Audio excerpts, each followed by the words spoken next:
Okay, we'll call the Blue Earth County Board of Commissioners November 18th meeting to order. Please join me in the Pledge of Allegiance to our flag.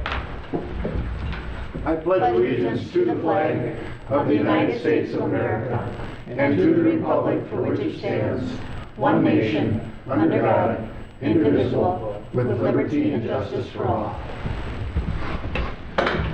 We'll continue with the agenda review. Mr. Chair, there are no changes to the agenda this morning. Move to approve. Second. All in favor say aye. Aye. Opposed? The agenda is approved. Commissioners' reports. Who would like to start? Oh, well, I don't know. Ready to go, Mark? Do it together almost. Yeah, about everything we were at, almost everything was the same, wasn't it? Yeah. Okay, well, starting with Election Day, November 4th, I went that afternoon to State Health Improvement Plan, the county SHIP health meeting in the afternoon. That's kind of a work session. And then the next day, the 5th, we had the our District 7 AMC meeting here in Mankato. It was well attended. And then the Beyond the Yellow Ribbon meeting I had on the that evening. Excuse me, and Matt Little has been involved with that, and he's kind of taken a little step back, but it's still thriving. And then November 6th, excuse me, we had the Mankato North Mankato Area Planning Organization meeting, and approved a couple of things that needed done with the plan for our MPO, and it's going well. And then November 7th, Will and I did certify the elections of everybody, our county commissioners and county attorney and everybody else. Did Drew make it? What's that? Yeah, I know, it was a touch and go for Drew. All those write-ins. Yeah, you did have Right, I did have a race. You did have 40. Yeah. What wasn't it? According to the media, you know, you had some there's right. nothing ever reported on almost any of the races unless there's a competitor or somebody filed for that seat. Oh, yeah. So I didn't see anything written in the newspaper about anywhere hardly of anybody that, you know. I think the ones they Unopposed. showed has at least a few write-ins. They had some that works. for mayor and stuff, I think, that did, but. Mickey Mouse is supposed to be the most common one written in. Are you serious? Yeah. Okay. How does that make you feel? Well, we can always check how many you got, you know. November 11th, and it was Veterans Day, and actually Kip and I were at the Vietnam Veterans Service at noon. And then the 13th, we had mayors and clerks the Thursday night, and yeah, Kip and I were there again. And that was kind of the close to the end of Jim Swanson, with this reign as president of the group. And then November 14th, and actually we came back on the 15th. Kip and I went up to Breezy Point for MICA for our I think we went up there, I don't know, but that was the newest member of the MICA, was Crow Wing County, so we went up to Breezy Point, and that was a good session. We got a lot out of our meeting, plus then we met with legislators up there, and that was real worthwhile, and made our points. And it seems like transportation seems to be on the front burner for everybody. Maybe they got different plans, but it seems to be they all wanted to talk about it. So that, and of course we made sure other county issues are in front of them too. So that's my report, Mr. Chair. Okay, good. Kip? I can elaborate a little bit on Mark's. Like he said, we were all at AMC. I had planning and zoning, which we got a couple items on the agenda today. Pretty straightforward on both of those items. Open Door Clinic, did you mention that? No. We went up to the Open Door with Bob and got to see their improvements that they're doing up there, and that's getting to be quite the operation. MVAC, we had our first meeting to start our process for getting look for our new executive director, so we will be moving forward with that. I just got on that personnel and executive committee about a month and a half ago, and they said it'll only be one meeting every other month or so, and we've already had two meetings already, and we got several more planned. But after we get the executive director going again, it should be better. Vets program was mentioned, and that was a good program. Our colleague Tom McLaughlin did read a story of someone from the area, which is always nice to hear, and Tom does a nice job with that. mayors and clerks, Micah, and then the only thing that Mark didn't mention, I had my MVAC meeting last night, and things are going really well there. And as I said, we're working forward, looking for a new director, and the program's running really well. And of course, all the heating stuff's starting to get rolling. So that brings me up to today, Mr. Chair. Good. Vance? All right. Let's see, well, we had a board meeting on November 4th, and it was election day. So, really happy to get that over with. November 5th, And you won, didn't you? I think I pulled away. You won, yeah. I think I did okay. Congratulations. District 7 meeting, on our district meeting here in Mankato, went well on November. And you did a nice job with your presentation, by the way, Vance. I forgot to mention that Yes, you're yeah, running you for did. second vice, so. Oh, thank you. On November 6th, I did the District 8 meeting in Hendricks, Minnesota. In November 7th, I did the District 6 meeting in Granite Falls. November 11th was Veterans Day, and I made the Korean Memorial Early one. in the morning, and then the veterans are the memorial downtown. Oh, it's a When it Veterans was right- Memorial Park. Right, Okay. park. Well, And good, then the I way had they're at showing. noon, Yep. I had a children's museum meeting that I had to be at. That's why I didn't make the Vietnam. On November 12th, along it being my birthday, That's right. it was Happy birthday. there was the Minnesota Transportation Alliance annual meeting in Minneapolis. And on November 13th, I had the District 5 meeting. That was up in Malacca. And on the way back from Malacca, I had a call in for the Highway 169 Corridor Coalition. Thank God for Bluetooth. You know, that it worked well on the phone. And that's the end of mine. Okay, good. Drew? Well, I share a November birthday too with Commissioner Strumberg. Maybe 1 year behind, I can't remember you. I Yeah, think. you're younger. You're just a young pup. Well, 363 days, so not quite a full year. You know, so that's Yours is November. What day is your birthday? 10th. The 10th? Yeah. I got you both beat. I have a later day in the month, plus I am older. No. Yes, you are. Are you really, Mark? Come on, Mark, you're not serious. are you? 28th. I caught up to you by 1 year this time, though, Mark. Yeah, 2 right now, yeah. My brother, who recently passed away, rarely forgot my birthday because he was a Marine who fought in the Vietnam War, and so my birthday is on the Marine Corps birthday, November 10th. So it's easy for him to remember that. But of course, I was at the last board meeting on November 4th. November 5th, attending with all of you at the District 7 meeting here at the American Inn, where we obtain updates from the AMC staff and we prepare for the AMC annual conference in St. Cloud this December. And we talk about some of the legislative priorities, you know, that we want to look at going forward. November 6th, volunteered at Holy Grounds again. 6th, let's see, I attended the Blue Earth County Safe Roads. We've kind of started to meet now more regularly, just a county of some staff, which is a TZD arm. The effort from MnDOT is to try to get every county to have some sense of formation and activity of having a safe roads group, they call it. So Blue Earth County has now, we're slowly developing our safe roads committee here in Blue Earth County. And that's up at MnDOT offices. And then later we attended the South Central Regional TZD Towards Zero Death Task Force. November 8th, volunteered with Vine to rake the town. And I felt it for a couple days after that. Yeah, you did. That's your birthdays, you know. After about it was 2 days before my birthday. Yeah, I felt it on my birthday. 2 days later. But they always do a good job with that. They get, I don't know, 400 or maybe even more volunteers out raking leaves. And then they have a big feed over at St. Joseph the Worker, is it? Over in North or West Mankato. And is that your district, Mark, or is that Will's?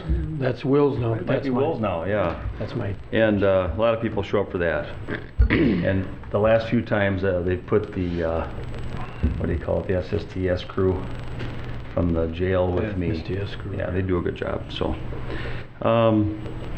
volunteered at Lutheran Memorial Home. See, I did very little work on November 10th, because that was my birthday. So. I had a full day that day.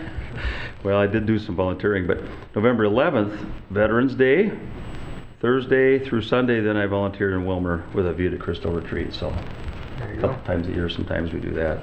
But otherwise, fairly short, Okay. fast 2 weeks. Okay, just a couple things that haven't been mentioned already. On the 6th, I had the ACHF committee meeting at TDS.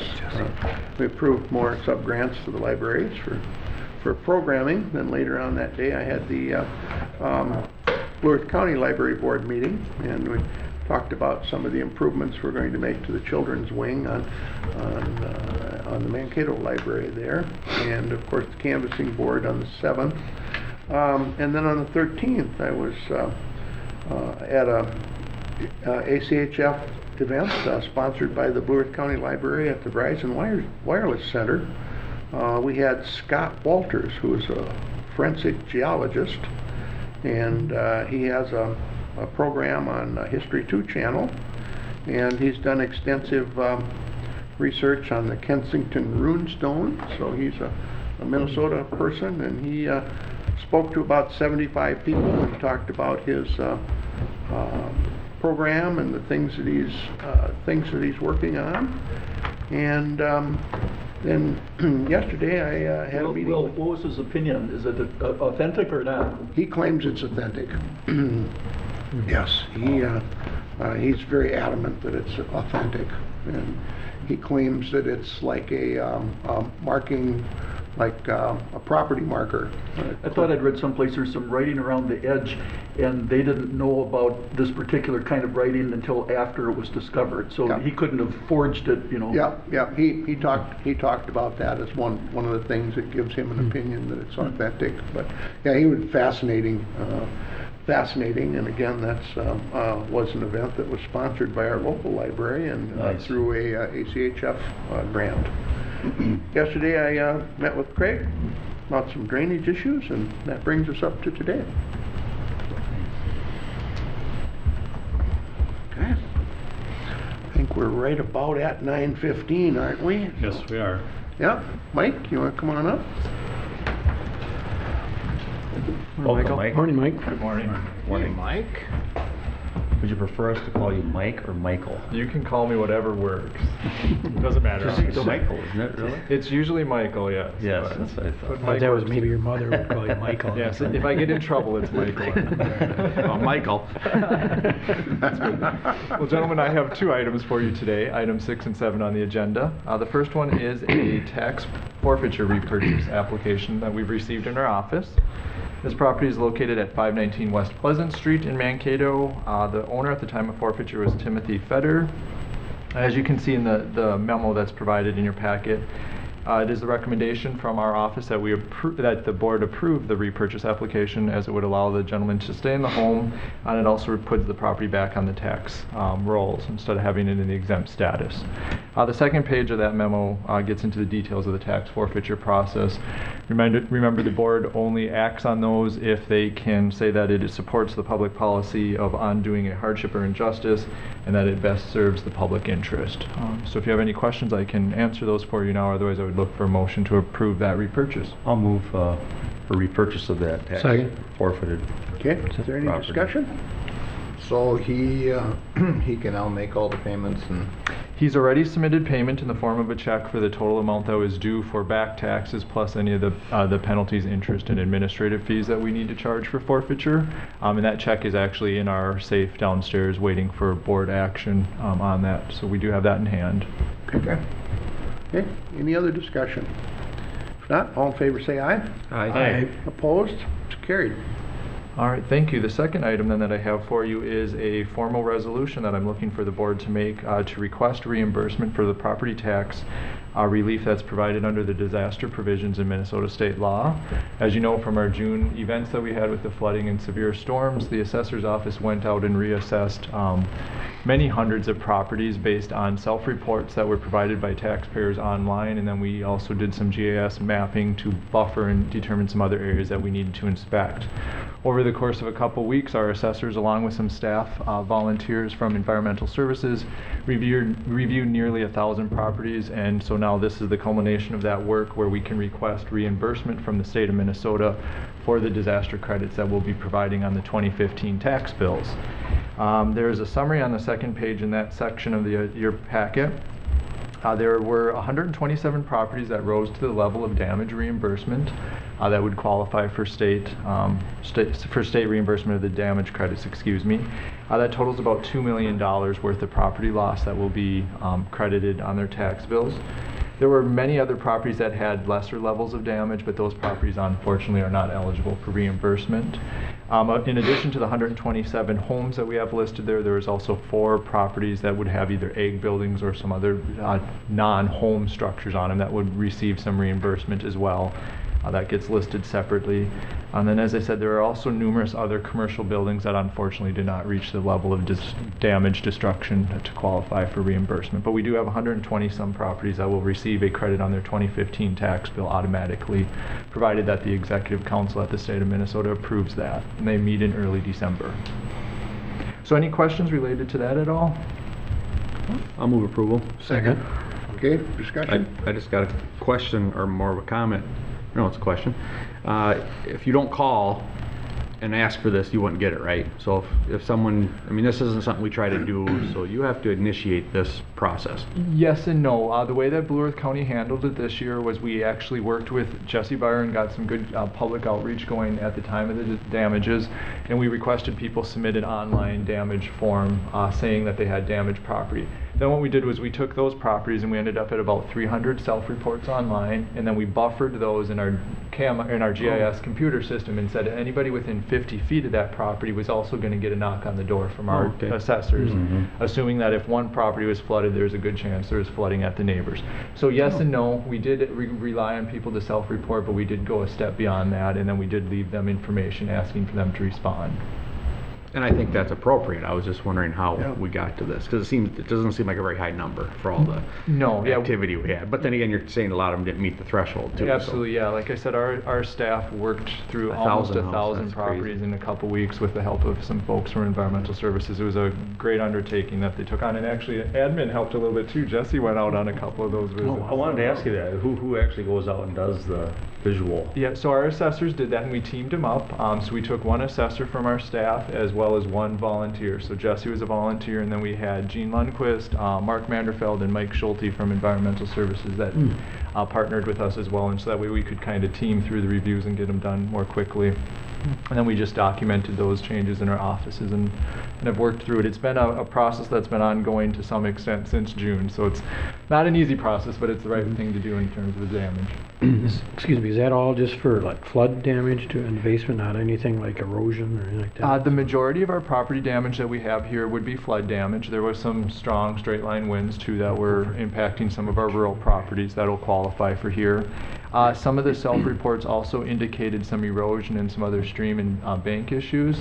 And what we did when we collected those damage reports is we're sending them over to Environmental Services for their review and possible action. So we kind of brought that full circle for those sorts of folks. But they won't qualify for property tax relief, unfortunately. Yeah. Okay. Good program. Good job, you guys. Yeah, thank you. So we have a motion and a second. All in favor, say aye. Aye. Opposed? Carried. All right, thank you. You don't even think about trying to take Jesse at your office. Here. Then you would be called Michael. Yeah, it'd be more than Michael. By the whole board. Hey. Hi, Josh. Morning, Morning, Josh. Mr. Chair, Commissioners, good morning. Morning. I am here this morning for one item on the board agenda. This would be for the 2015 interim comprehensive plan, which is required by the Minnesota Department of Corrections. Department of Corrections, in order to get funding through them, which is still a substantial part of our budget is through the state, they require us to do a full comprehensive plan and then on off years an interim comprehensive plan.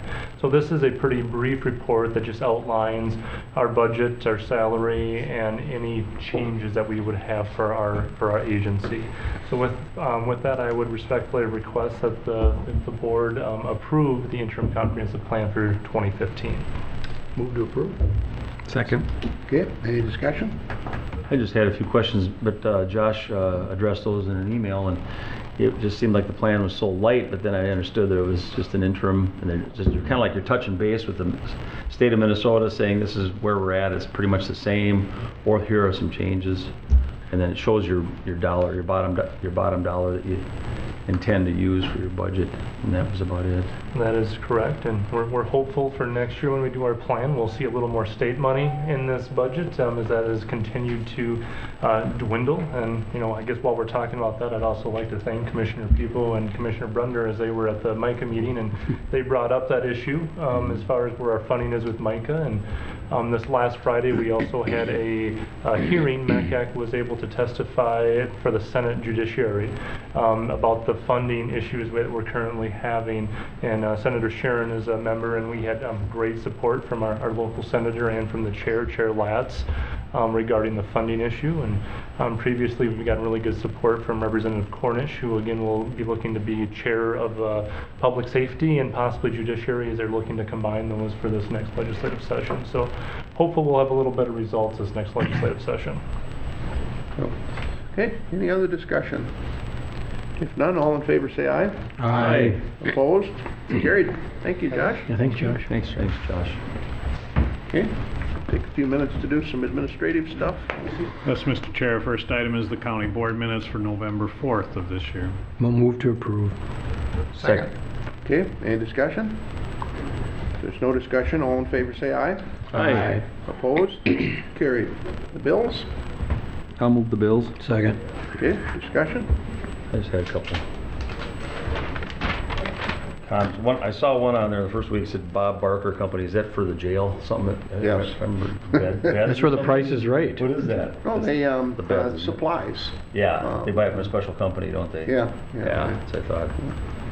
And then Cerner Physician Practices Equipment Repair Maintenance. I was just curious.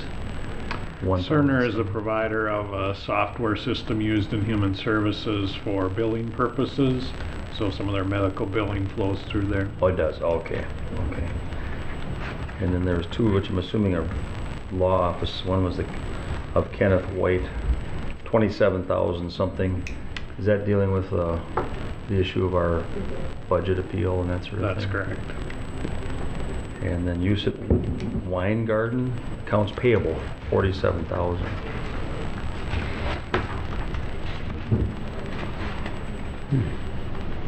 Never heard of it.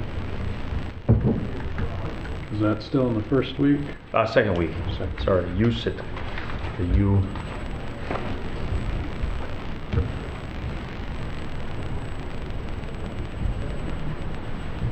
I'll need to look that one up. Do I get points? You do, We played it. Not we yet. usually- He ain't done yet. He's still digging. He's still digging. We play the music. There's a timeline. I was thinking gold star myself. They keep asking till they get it. I made a note on the one right under that one, but I didn't, so Really? I missed it. I just never seen it, and it's 47,000, I was just kinda Sure, curious. it says a mortgage foreclosure through the sheriff's department, so it must be related to a court order type of foreclosure that ran through then the sheriff's department as part of the collection process. But we didn't spend the money, did we, on that? Well, we would have received it and forwarded it on. Or just kinda pass through? Yeah. Pass-through Okay, thing, yeah, that makes sense. Okay, Thank you. any other questions? I just have a couple the first week there, no wink, equipment for purchase, 11,550. I don't know if that's.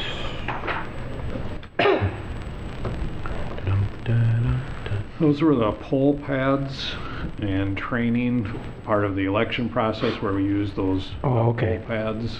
testing Oh, that them was out. the company then? Okay, Yes. okay. Then I just have one more, just trying to get what that, it says other administrative costs for the Ponderosa Management Company, 64,000, so does that go to the, like, is that out, or what exactly? is that? Yeah, Ponderosa Management Company manages the Ponderosa, so it's part of the full infrastructure connection. They oversee the operations of. Okay. Thank you, that's all I had. Okay, Any other questions? I only had one. Icon Constructors, first week.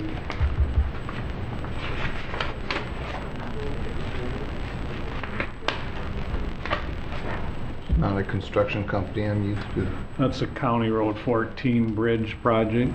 Okay. Thank you. Okay. There's no other questions. All in favor, say aye. Aye. Opposed? Bills are approved. Human Services, or Human Resources is all informational, is that correct? That is correct. We did have a resignation within the Human Service Department of a senior account clerk, so we've initiated recruitment to refill that position. We also have employed a human resources specialist starting today, actually. And then we had a resignation of a care coordinator in the Human Services Department, so we've initiated recruitment there. And then about a month and a half ago, we had a clerk in Human Services resigned, and through some further discussions and revamping the job description, we're now ready to roll ahead with the recruitment of that clerk 1 position. Okay. Okay. Any questions on that? If not, we'll move on to the Xcel Energy fluorescent bulb recycling agreement. Right, this agreement is a renewal of an agreement that the county has had with Xcel Energy for fluorescent bulb recycling. Does allow residents to drop off bulbs at the household hazardous waste facility, and also does provide some recycling opportunity for commercial properties as well. And so we're seeking approval to renew this agreement for 2015. I'll move for approval.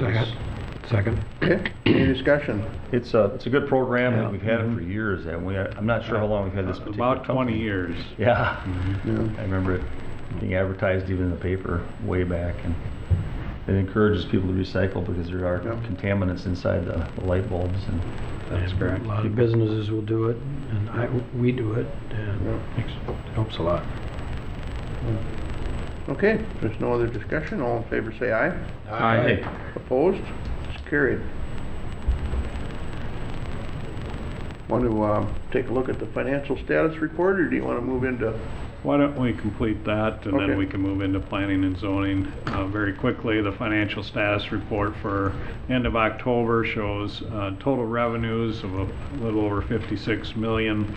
That represents 65.6% of our anticipated budget for 2014.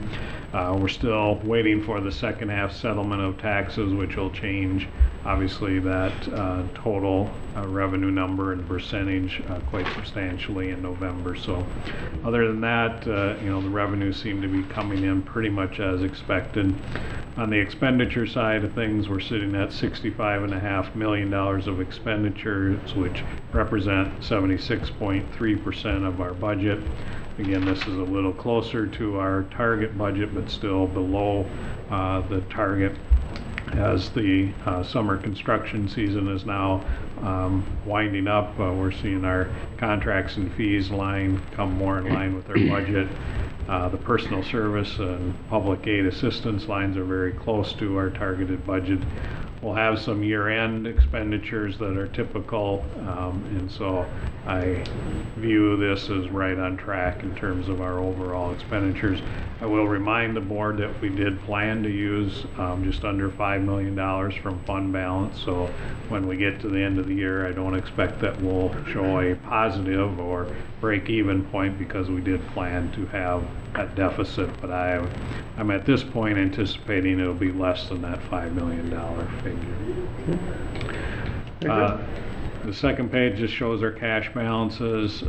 It's inflated a little bit in total because of the second half residential property tax collections that have occurred. That are still in the agency funds, and when those are distributed, which some of them you will have seen in the bills this week, that number will come down, obviously, as we distribute those tax proceeds to the other jurisdictions. But overall, I think we're sitting in good shape at this point.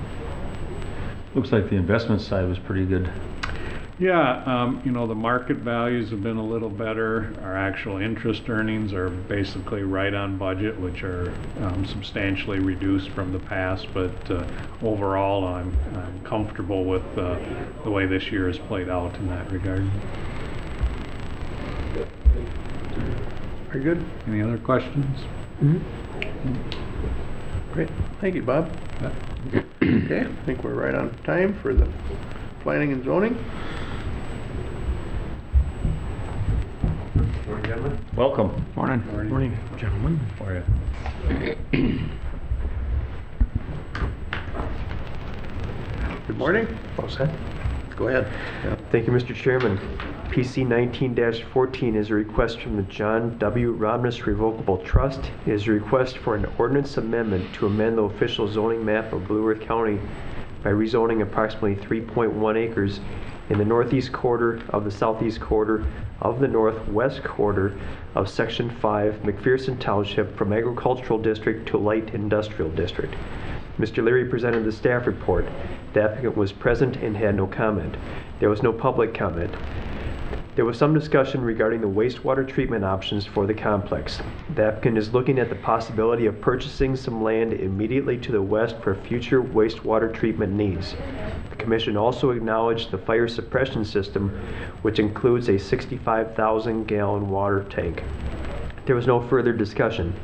Following the discussion, the Planning Commission voted unanimously to forward a recommendation of approval of the request to the County Board, and the board action is a resolution. Okay, we'll open the meeting up for public comment at this time. Is there anyone in the audience that would like to speak to PC 19-14? Would you state your name and address, please? Good morning. My name is Pete Schuler. I'm with AV Systems. I live in Rochester. I'm a general contractor. Also with me is Ron Romness, who is the Vice President of Minnesota Elevator. Pending the approval of this rezoning, we are proposing a 20,000 square foot addition to the existing facility. So we're here to answer any questions that you may have and appreciate your support on this. Okay. Very good. Pete. Yeah, so we got it. We'll wait for the public comment and then we'll. That's what I meant, so. Yeah. So, okay, is there any other public comment? Last time, is there any other public comment? Anyone who would like to speak to PC 19-14? If not, I'll close the public portion. Move to approve. Second. Okay, discussion. Just a comment, we're happy to try to do what we can, you know, for Minnesota Elevator, and they've been a long time working in this community and providing a service to, I think, worldwide, and it's pretty neat. So. Okay. Any other questions from the board? I just got a comment. The planning and zoning had a few questions, but it's pretty straightforward. And again, I echo what Drew said. Minnesota Elevator does a great job donating stuff in the area, and keep up the good work. I'd like to thank them publicly too for helping. You have a good deal to Vine on that elevator over there across the building. We can see right through the window here. Thank you for doing that. And then just one small comment, the typo I'd mentioned to you would be changed in the report. Yes, it will. Thank you. Okay, there was just a little typo. It says that it is in shoreland. Oh. But it's not. It's, if you're looking at the map, it's quite a ways from shoreland. Yep. So, just a little typo there. Okay. There's no other discussion. All in favor say aye. Aye. Opposed? Motion is carried. Thank you, Mr. Chairman. PC 20-14 is a request from Blaine and Renee Phillips, Revocable Living Trust, and Troy Phillips for a conditional use permit to construct 2 total confinement swine finishing barns, each capable of holding 2,400 finishing pigs or 960 animal units. The proposal will result in a total of 4,800 finishing pigs or 1,920 animal units. The site is located in the southeast quarter of Section 29, McPherson Township. Mr. Schulte presented the staff report. The applicants were present and had no initial comment. A neighboring landowner indicated the presence of an open tile intake on his property that may likely be within 1,000 feet of the proposed site. Staff advised the commission that the NPDES permit application form asks if there are any open tile inlets within 1,000 feet of a proposed site, but it does not prohibit them within that range. This is part of the application to ensure that they are accounted for and managed properly. Okay. Other concerns brought up involve the environmental assessment worksheet that received a negative declaration on the need for an environmental impact study, or EIS, from the Minnesota Pollution Control Agency, or MPCA. The individual raised 3 items of concern with the EAW process that used by the MPCA. The first item of concern was that, 1, the DNR provided input during the EAW comment period expressing concern with the potential for water quality impact on Rice Lake resulting from manure application that may lead to the lake through a drainage system leading to the lake. 2, that the DNR provided input during the EAW comment period expressing concern that the proposed well, expressing concern with the proposed well, indicating it may result in interference with other water users or negatively impact nearby resources such as lake, stream, or wetlands. 3, the potential for negative effects from the feeding of low levels of antibiotics to the pigs. The commission acknowledged the public concern involving the issue of feeding antibiotics. However, the consensus of the commission was that the county was not the body in place to act on the issue. The commission indicated that the proposal meets the county established, or the requirements established by the ordinance for the construction of a feedlot. Following the discussion, the planning commission voted unanimously to forward the recommendation of approval of the request to the county board, and the board action is for the resolution. Okay. Good. We'll open the meeting up for public comment. Is there anyone in the audience that would like to speak to PC 20-14? If so, please come to the podium, state your name and address. Is there anyone in the audience that would like to speak to PC 20-14? Please come to the podium. Is there anyone in the audience that would like to speak to PC 20-14? If not, I'll close the public comment portion of the meeting, bring it back to the board. I'll move approval. Second. Okay, is there any discussion? Go ahead. And I think we all got a thing, didn't we, from one of the concerned people that was concerned about the, did you guys get one? Oh, you didn't? I don't think. Oh, I thought the whole board got this. I don't know. Maybe just the planning and zoning got it. Did you get it or not? From Miss Jean Schmidt. She was at the meeting. Oh. She came to the meeting. She was the one that brought up some of this stuff. Okay. Yep. Because she mailed me a packet on She handed concerns. us I don't have it here, but she handed us a handwritten letter, about 3 or 4 pages that we just to reviewed mention, and it is something of concern. I think that, you know, as we go forward with these things, to look at, to talk with our SWCD and to find out, you know, what's going on with some of the water in our county. And there's a report here that the Minnesota Department of Health lists unsafe levels of 10 micrograms or more per liter for arsenic in water. And some of that's naturally occurring. I mean, arsenic is also naturally occurring in our environment. But they're thinking that some of it could be coming from spreading of manure on the fields, which passes through the animal from their feed or from whatever it might be. That's where they think some of it could be coming from. And it's in Blue Earth County, it's about almost 20. So we're almost double what they consider, you know, the safe levels for arsenic in a lot of areas. And then I just think it's interesting to learn these things, and I appreciate that she's concerned about it. But after looking at the reports and stuff, it sounds like the Bar Engineering, you know, did their work. One of the big things we worry about too is the odor, you know, and it sounds like they did an air modeling thing like they usually do, and it sounds like it's not going to be of great concern as far as the odor. And then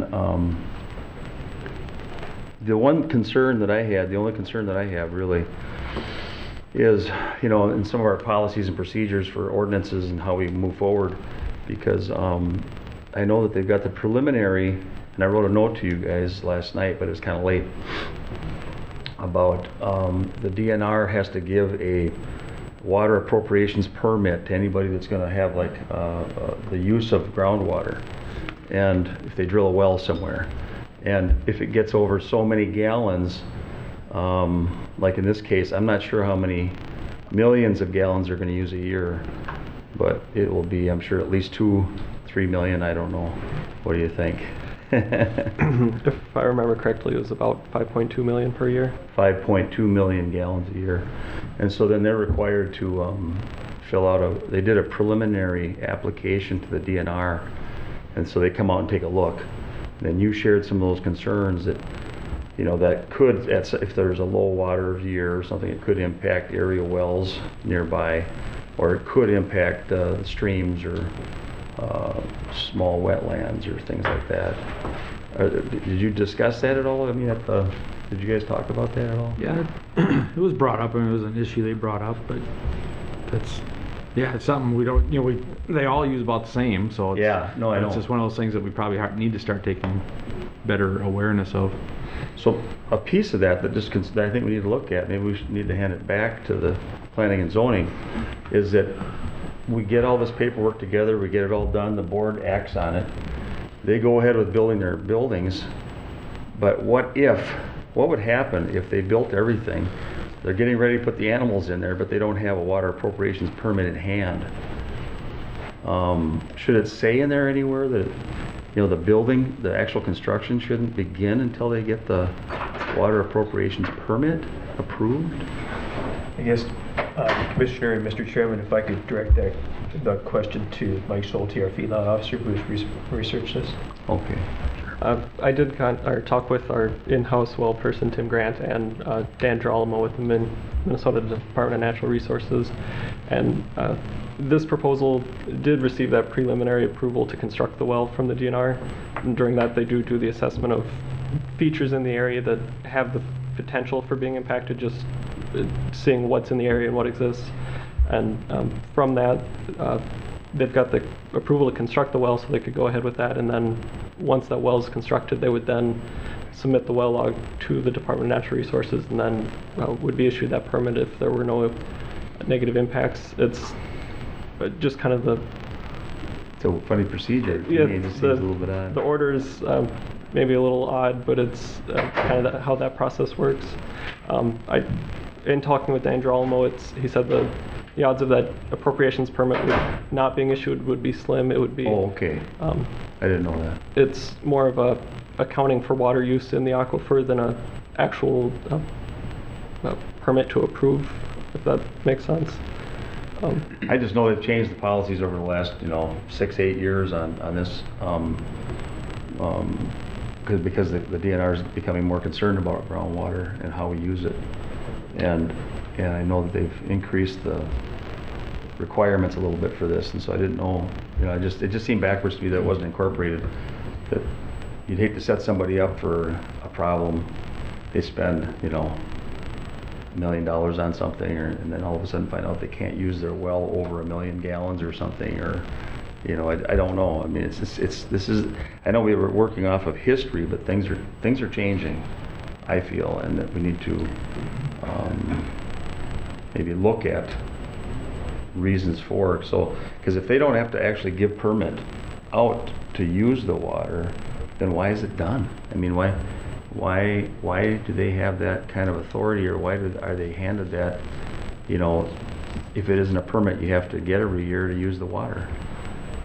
And not being that familiar with the permit, I might have misspoke there, but it's my understanding is it's a kind of a accounting for water use and just keeping track of who's using the water in an area to prioritize water if they use. get to a point where they need to regulate it, then maybe they can see who's using a lot of the water. They may have to regulate some of the areas. Yeah, that could be. I would say that, and to see what kind of effect that volume of water usage is, or what kind of an impact that's having, and knowing what's the sources that are using it would help them possibly implement future regulations or whatever they may be. Yeah, I was just curious. And I know that I looked at the map, and there's nobody really that close. I mean, it's at least a half a mile down. I don't know if that has much of an impact because I'm not a hydrologist, but I just know there's just the fact that he wrote some concerns. It's something I hope we don't just think is not important, or that isn't something we need to think about when we're approving these, because Water's- Mr. Schulte, in our conversation earlier today, had indicated that Tim Grant from our office, who is our well specialist, had indicated to him when they were talking about this, and maybe Mr. Schulte can elaborate this in detail if you need, but that part of that statement by the DNR, and those concerns were actually expressed by the DNR, Mr. Girolamo, Yeah. in the EAW process to the MPCA, and it's kind of a blanket statement that covers all the possible scenarios, so that if in the event that an issue arises, it was covered initially. Oh, I So see. they're not indicating that, yeah, this will be a In this possibility. particular case, this is Correct. what could happen. Is, you know, they're covering everything. Okay. And then it sounded like somebody had some concern about where the water runs off when there's manure spread, you know, on the fields. But it sounds like somebody went and looked out the lay of the land, and there's an actual berm that goes up before the ditch or the drainage area or whatever it is. That's what it sounded like in the report? There's a berm. Am I correct? Yep, there was, Mike, or- on the EAW, there were comments from another individual in the DNR, I don't know the name off the top of my head, but just addressing concerns of applying manure near some of the open county ditches. Yeah. And I guess they didn't look into that farther, and there is that berm preventing direct runoff into the ditch. So that's a good thing. Yep, correct. A very good thing. And he added, the applicant also added that there were no open tile intakes on the upstream side of that ditch, so it was a good protective berm. Right, right. No, I appreciate that. I appreciate that they looked into that. So, well, that was just about the only thing I really had to say about that. And I appreciate, you know, our residents who are concerned about this to take the time to send in information. And I just assumed everybody had gotten this packet. I'm sorry I didn't. You know, we're so afraid of open meeting laws that a lot of times we don't even talk to each other because we're afraid, you know, that we don't want to create some kind of a problem. But I saw in the report some of this handwriting that was in there, so then I thought everybody had gotten it. The handwritten statement was part of the packet. Right. But Yeah, it's I in believe here. the information that, Some of it's in here. what I see in the back of your page, Commissioner, I've never seen before. Oh, really? Yeah. Oh, okay. I think some of this writing there's some of this letter, it's like in your packet too. Yeah, that was included That in the was, board. that's right, we That's had, what we we got. had her, some from her, but not the whole packet. Okay. But the typed information I've not received. And from what I understand, they're researching and trying to be more careful things about what they feed livestock, and, you know, because what farmer would want to put something on their land that's going to be detrimental to the food or to the water in the first place? They don't want to waste things if they can help it. So anyway, thank you for answering and for listening too. Okay, there's no other discussion. All in favor say aye. Aye. Opposed? Motion's carried. Thank you, gentlemen. Thank you. Thanks, guys. Thanks, guys. Yeah, let's take a quick break. and Very then quick. Very quick. Very quick. Okay, we'll call the meeting for the removal of benefits hearing on County Ditch 28 and Judicial Ditch 15 in Blue Earth County to order. Welcome to the hearing, and if you haven't signed in, please do so. We'll start the hearing with the report on the jurisdictional documents. Okay. The hearing notices were mailed to all landowners on October 31st, 2014. The hearing notice was also published in the Blue Earth County website. And that's it for jurisdictional documents. Okay. So, Next step would, I guess, I'd like to have Yeah. Kurt Dieter Yeah, go kind of ahead. explain what's going on and what's going to happen at the hearing today. excellent. Morning, members of the board. My name is Kurt Dieter. I provide some legal counsel on some drainage issues in Blue Earth County. As the board knows, there was a petition filed for removal of property from the assessed area of these two ditch systems. I put on your desk a copy of Minnesota Statutes 103E 805 because as a board, I my job is to, as you're listening to the evidence, what are we supposed to be deciding, or what's the standard we're supposed to be following? And this statute was amended as part of the drainage work group a couple years ago, but if you look under subdivision 3, we're at the hearing stage on the removal of property, and under B it says, at the hearing the drainage authority shall make findings and direct that the petitioner's property be removed from the drainage system if the drainage authority determines, and then there's 3 items that the board should be listening to: that the waters from the petitioner's property have been diverted from the drainage system, or the property cannot significantly or regularly use the drainage system, that the property is not benefited by the drainage system, and that removing the property from the drainage system will not prejudice the property owners and property remaining in the system. So today's hearing is to allow the petitioner or Mr. Bregelman to present their information concerning their request for removal of property. On the agenda, it really doesn't give the options the board will have at the end of this, and I'd like to go through those simply now because I'll be here as long as I can, but I misjudged how far it is to Elbow Lake for a hearing I have this afternoon. So, but the board... Hey, you got a little drive. I have a long drive, and the roads are not good up by us. But anyway, the option the board would have would be to, you could grant it today if you felt you had enough information. You could deny it today if you felt the standard hadn't been met. You could table it for more information. It's my understanding, I've talked to Mr. Bregelman about this, it's my understanding that Ditch 28 is going through a redetermination of benefits. So the viewers will be going out and looking at petitioner's property to see if it does benefit from the system. You could also, I believe there's some engineering information that's going to be presented. If you wanted to have another engineer to look at it to give you a hydrologic opinion on whether it meets this standard. So if you have several options today on how to proceed when you get to that point. And so I believe there'll be a presentation by the petitioners, and then obviously it's a public hearing. There are other public members that may have a position on this, but if there are any questions. I just have a question. Sure. Chair. So you're saying it'd be better if we have a question of Kurt Dieter to do that early on if we can, instead of waiting till wait. And I apologize. Is that what you're kind of? I mean, you're kind of saying that. I just mistook how far it was, and the roads are nothing but ice up by us, and so I just didn't realize that. I do have one question. Sure. That rose to the top out of all the information that I was looking at and reading the full report and everything, and that was that. What about, you know, how these redeterminations, we do them like once every, 100 years sometimes, right? Right. And so if somebody's owned land for many, many years, and I don't know what this land was used for in the last 20, 30 years, I'm not sure if it was farmed or what was going on with it, but that would be good information to know. Right. And then if there hasn't been any major work or any assessments done, is there any responsibility on the landowner if going forward now this land has received benefits, let's say for many years, and then all of a sudden it's cut off from the thing right before maybe we get a redetermination done, and there has to be a bunch of work ordered, and it was historic benefits that they had received from that ditch system. And that's the only concern if I was, you know, thinking about the whole thing. If I understand your question, it's a spot in time. If you'd remove it today, then any expenses in the future, if you happen to have a repair 3 weeks from now, would not be responsible for that. Okay. And that's why it's, in my opinion, extremely important that you feel you have the information necessary, or you have the expertise to know whether this project, either hydrologically or from a benefits by viewers decision, whether it benefits or not.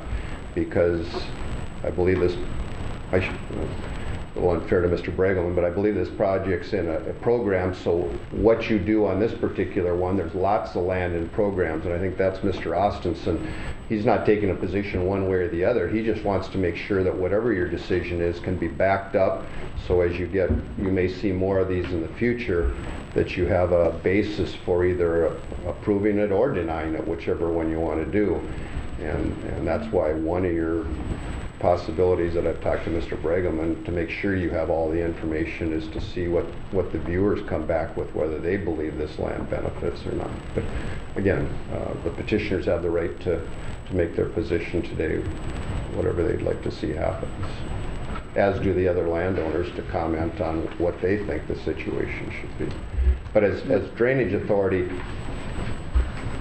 take this respectfully, you're not viewers and you're not engineers. So if you're going to make a decision, maybe some of you are, I apologize, but you need to feel confident that you have the information based on people that you believe have the expertise to make this decision, whether this property benefits or doesn't benefit, or so.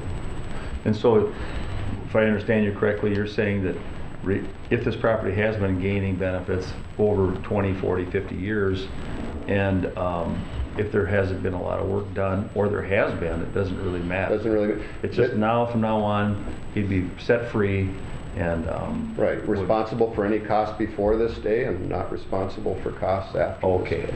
Okay. It's like redeterminations. They're a slice in time. It's whatever particular day that happens. So. Right.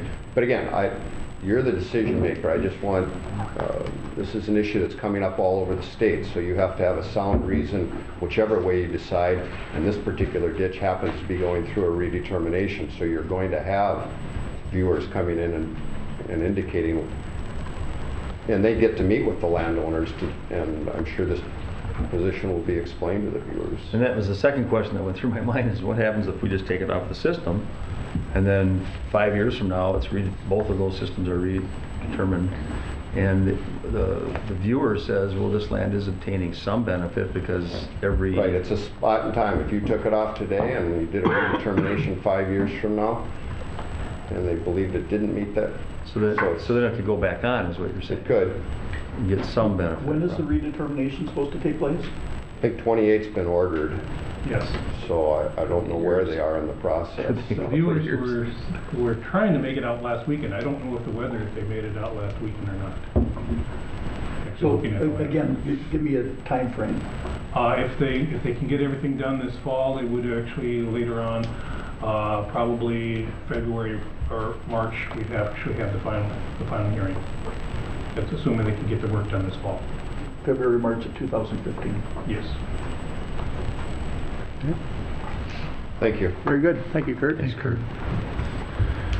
Okay, we'll now hear from the petitioner. Good morning. My name is Jeff Bregelman. I'm from the Gislason and Hunter Law Firm at New Ulm. I'm here on behalf of John McMonigal, who is seated here and who may join me here in a bit to explain some aspects about his property. Maybe just to follow up a little bit on Commissioner Campbell's question. You know, obviously there is a difference between a redetermination and a removal. You know, a redetermination could result in an increase or a decrease in the benefits for a particular piece of property. A removal, of course, results in that property being removed from the system, as Mr. Dieter mentioned. And I agree, it is prospective only. So if Mr. McGonigal's property is removed from these systems as a result of this petition, he is off the hook, if you will, for future assessments against that property. He is not relieved from any expenses or assessments that have already been incurred. And actually, as he'll probably explain to you, his position is that, you know, this project was completed, I think, back in 2007 or so, and it's been quite a period of time where he has not received benefit from these ditch systems, but has received bills, has received assessments for repairs to the systems. He's obligated to pay those. He's not asking to get out from underneath those assessments because they've already been levied. And so the removal, if it's granted, would be prospective, future only. And as Mr. Dieter mentioned, the statute changed in 2010. I believe a fair reading of the statute tells you that the change makes it easier for a landowner to have his or her property removed from a ditch system. I mean, when you look at how the language was changed, under the old statute, you had to show either that you constructed a dam to divert water, or that your property did not use or affect the drainage system. Use or affect. Well, that's been changed, and under the statute, under the subdivision Mr. Dieter mentioned, you can still demonstrate that your property, or that you've done something to your property to divert the water away from the drainage system. That's one way. But the other way, or, it says or, you prove that your property cannot significantly or regularly use the drainage system. Significantly or regularly. If the property does not significantly or regularly use the drainage system, that can be a basis for having the property removed. So I think a fair reading of the statute says you can still be making some use of the drainage system, okay? It can't be significant or regular. There can be some amount of use. Maybe your property is obviously still in a particular watershed area, okay, that's served by a ditch system. That's not the question.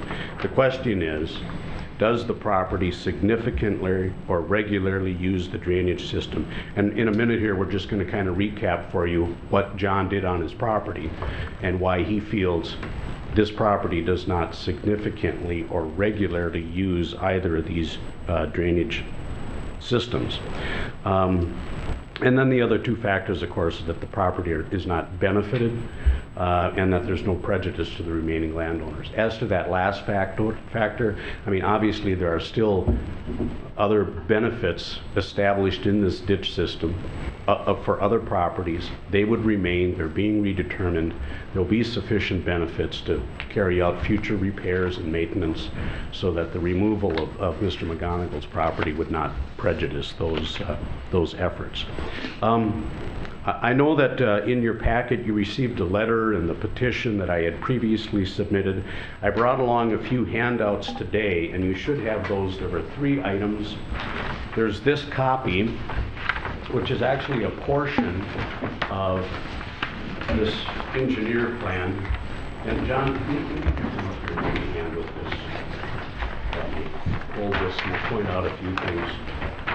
These are plans that were engineered as part of the prep easement that Mr. McGonigle put this property in. And it's in a permanent easement. It can't be farmed. The property can't be farmed or cropped. And as part of establishing this prep project, essentially the drainage system was disabled, okay, so as to not be used. And that happened in a few respects.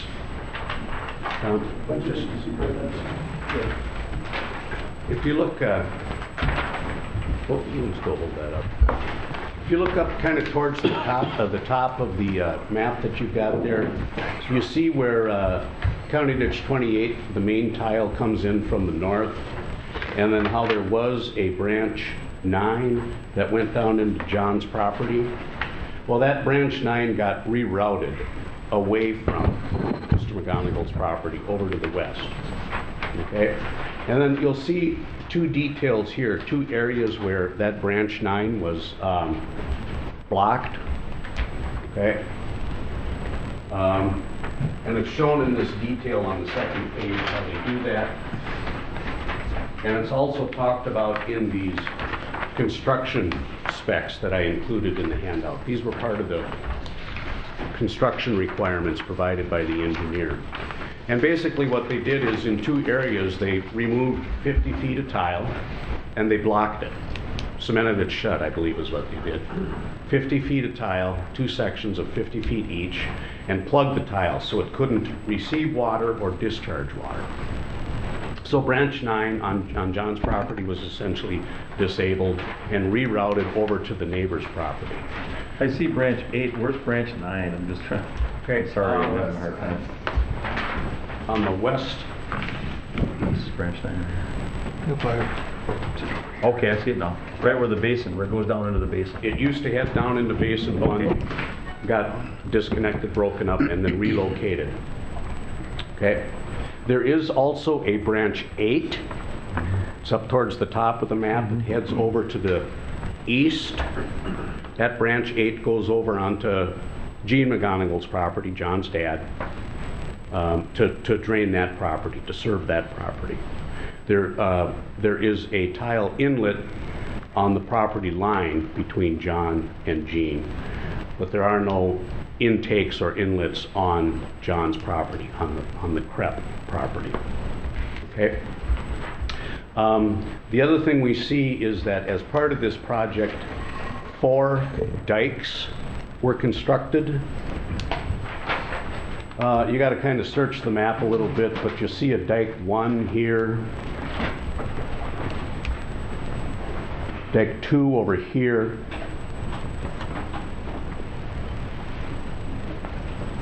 John, where, oh, dike 3, kind of down in the southeast part of the property. And dike 4 here. So those were all built as dikes or earthen berms, again, to retain water and help establish the basins that you see indicated on the plans. So actually, in this case, we do have something of a dam that was constructed, 4 of them, dikes, intended to retain water on the property.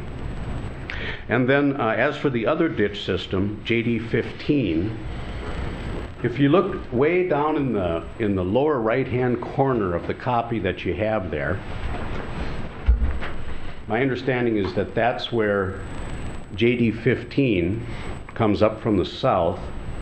It's labeled branch 4. There's actually 2 lines there. But again, they go up the property line and then over into Gene McGonigal's property, not into John's, not into my client's property. So that there are not JD 15, inlets on John's property. It comes up near the property line, but then goes over to the east to his dad's property. So that's, that's essentially the project that was constructed.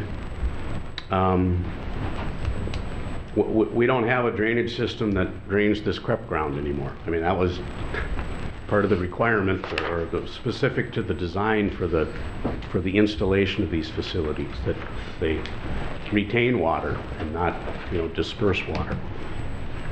So, given this, I mean, we just think it's pretty obvious that the property does not regularly or significantly use either of these 2 drainage systems. And it's not benefited by either of the drainage systems. The easement is permanent, the ground can't be cropped. Am I right about that, John? No. Was this put into the CREP program in '02? Is that correct? Okay, so you have about 15 years of payments on that, and then you have a permanent easement which you cannot return it to farmland. Correct. Okay, and I'm glad Michael Stahlberger is here. Is there a change in the designation of that land once the 15 years is up? Does that change to a different designation of land? Are you talking for tax purposes? Tax purposes, yes.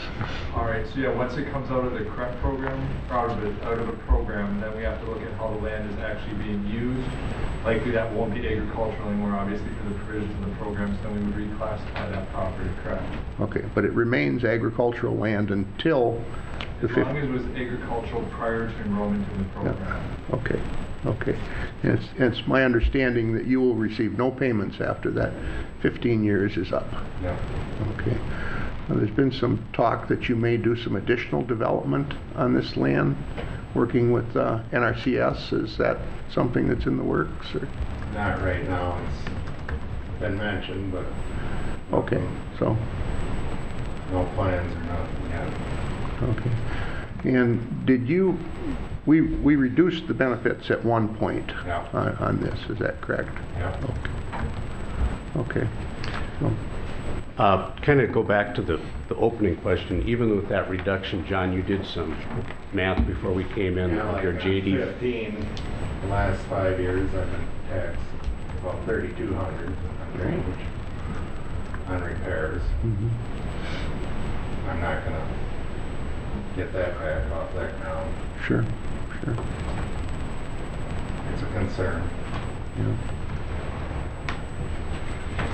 Do you have any other questions about the property, or what was done with it or to it, based on the plans or on John's comments or mine?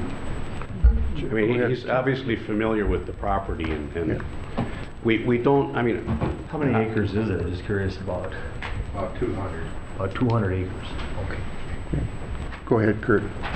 Jeff or Mr. McMonagall, do these basins have overflows? Do they have emergency weirs or something into the system? One of them does. Okay. The one to the west. Okay. Emergency spillway. Yeah. Okay. Okay. Any other questions for the petitioner? The third thing that I included in today's handouts is actually a proposed order. I like to bring one whenever I can when I make an appearance like this to make it clear what my client is actually requesting. And that's this item. It basically recaps the information that's in the petition, but then does set out those factors that Mr. Dieter summarized at the outset, that water's been diverted or that the property cannot significantly or regularly use the systems, it's not benefited by it, and there wouldn't be prejudice to the remaining landowners if the property were removed. So unless you have other questions, or John, if you have something else you want to mention? No, I guess we got improvements coming down the road. I really can't see where I'm gonna benefit on that property. Any reason this can't wait until the redetermination is complete? Because they're gonna be having some, viewers that are gonna be looking at the facts and, should be able to confirm what you said. Yeah, frankly, I don't find any deadline in the statute by which the board has to make a decision on today's petition. I don't know if there are any other assessments in the pipeline that might hit John's property before a decision is made. I guess I'd respectfully suggest that you've heard enough today to make a decision under the statute and grant the petition. If you don't, but you're in charge. If you don't feel comfortable doing that today, I don't think it's necessary to incur additional expense for more engineering or plans. I mean, between what we have here and John's familiarity with the property, I think that's been explained today, or we could address any other questions you might have about the system that's there now. Is there the possibility, you mentioned an emergency overflow, is there a possibility that there may be some surface water that comes off this ground and goes into the system? I haven't seen it happen yet. Okay. I'm assuming that's set at a certain height, so I mean, it'd have to be a significant rain event or something, wouldn't it? It'd have to be something pretty large. And that's to help preserve the road back here probably and things like that. Wouldn't that be the reason for it? I mean, For the emergency spillway? Yeah. I would think. As Mr. Arneson said, maybe Craig, because Jeff makes a good point that if we had some major project between now and February, it's very important today. But I don't know that there's any work with this weather. I can't believe there's any work between now and February, but and there's a lot of land in these systems, especially 15 that I believe are in programs. So whatever you do today, you're going to be so unless you have a real belief today that there's enough, that it may be a good idea. This is my recommendation, since the viewers are looking at it anyway, that you at that point have experienced viewers looking at it, and they may come to the conclusion exactly Mr. Bregelman, they may come in and say, under the statute it does not regularly and significantly, but then you've had somebody look at it so that as other people come in with land, the same standard is met, that viewers take a look at it. But again, you have the authority, as Mr. Bregelman says, you could make the decision today if you wanted to. So, and again, we haven't heard the public yet either. So. That's just what I was going to bring up. I said, we need to listen to the rest of the public and see what they want. And the one key thing in my mind, Mr. Dieter, was at any point we take somebody's system, their land off a system, let's say, and 1 year, 5 years, 10 years, somebody redetermines the land, I believe they can be put on as some sort of... they could, but something, to be taken off, it's regularly and significantly. If you did a redetermination 10 years from now, unless the law changes, that's still the same standard, so I they'd see. have to come up. Regularly and significantly. Right. Yeah, I gotcha. And again, these type of use of property can be a positive for a system. I'm not arguing against the system. I'm just saying, or CREP program. I think CREP's a great program. My only opinion is this is something you're going to be facing, and you have to feel comfortable that whatever process you set forward, you're either going to have viewers look at it, or you feel comfortable enough. If it's in CREP, that means it doesn't regularly and significantly. If you feel that that's enough, you can do it. But anyway, I think you should hear from the rest of the public and Mr. Bregelman. And I apologize, I kind of fit this in that I had another hearing. The positive thing you just said was that some of this water then won't be putting stress on the system. So the issue isn't whether CREP's good or bad. The issue is, does it meet the statute for removal? Right. Thanks, Kurt. Just a point Do you have there. any other questions for us at this point? No, I think we should hear from the public. Okay, yes. Thank you. Thank you. Thank you. Thanks. Before we go into public, I just should point out, we did levy in JD 15, make a levy for payable 2015, and I can't remember the exact amounts, but that was already, has been done previously. Okay. Well, very good. Okay, at this point, we'll open the hearing for public comment. If you'd like to speak to this issue, please come to the podium, state your name.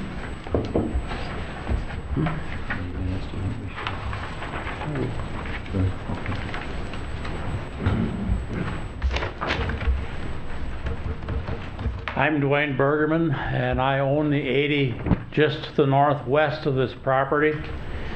I don't believe this is going to do any value to take it off the rolls. The thing comes down to the point that Gene McMonigle, John's dad, didn't want any part of this. And the only way you can get out of it is do this, and then you're out of paying that portion for finishing off this thing and get the tile working again. From my 80 and from the west of McMonigle's to the river is all we've got left, and that tile is collapsed, opened up, blowed holes in it, whatever you want to have. It's just a mess. The county has drilled a relief thing to check with their cameras from my property into this tile, and it's plugged. If it isn't plugged, it's totally it's a metal culvert, and it's collapsed is what it is, and all we got is about 1.5 miles to do, and then everything's going to drain. Now this property of McMonigle, the ditch goes clear along on the north side, and then it goes under the road, and there's tile from there the rest of the way.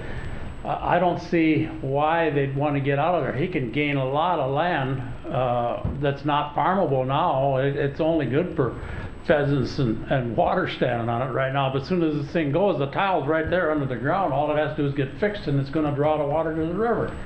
So I object to this totally.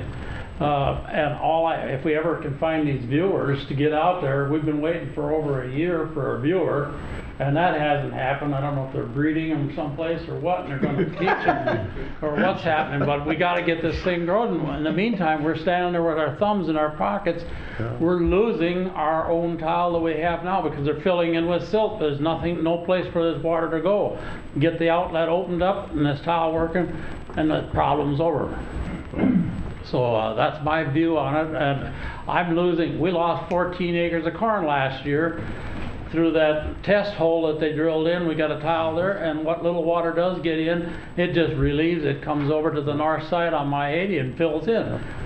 The assessor raised the taxes about $4 an acre, but we can't get the drainage. So how are we going to pay these $4 an acre extra taxes when you don't get the ditch fixed? And that's the county board's decision. I think you got to get this done.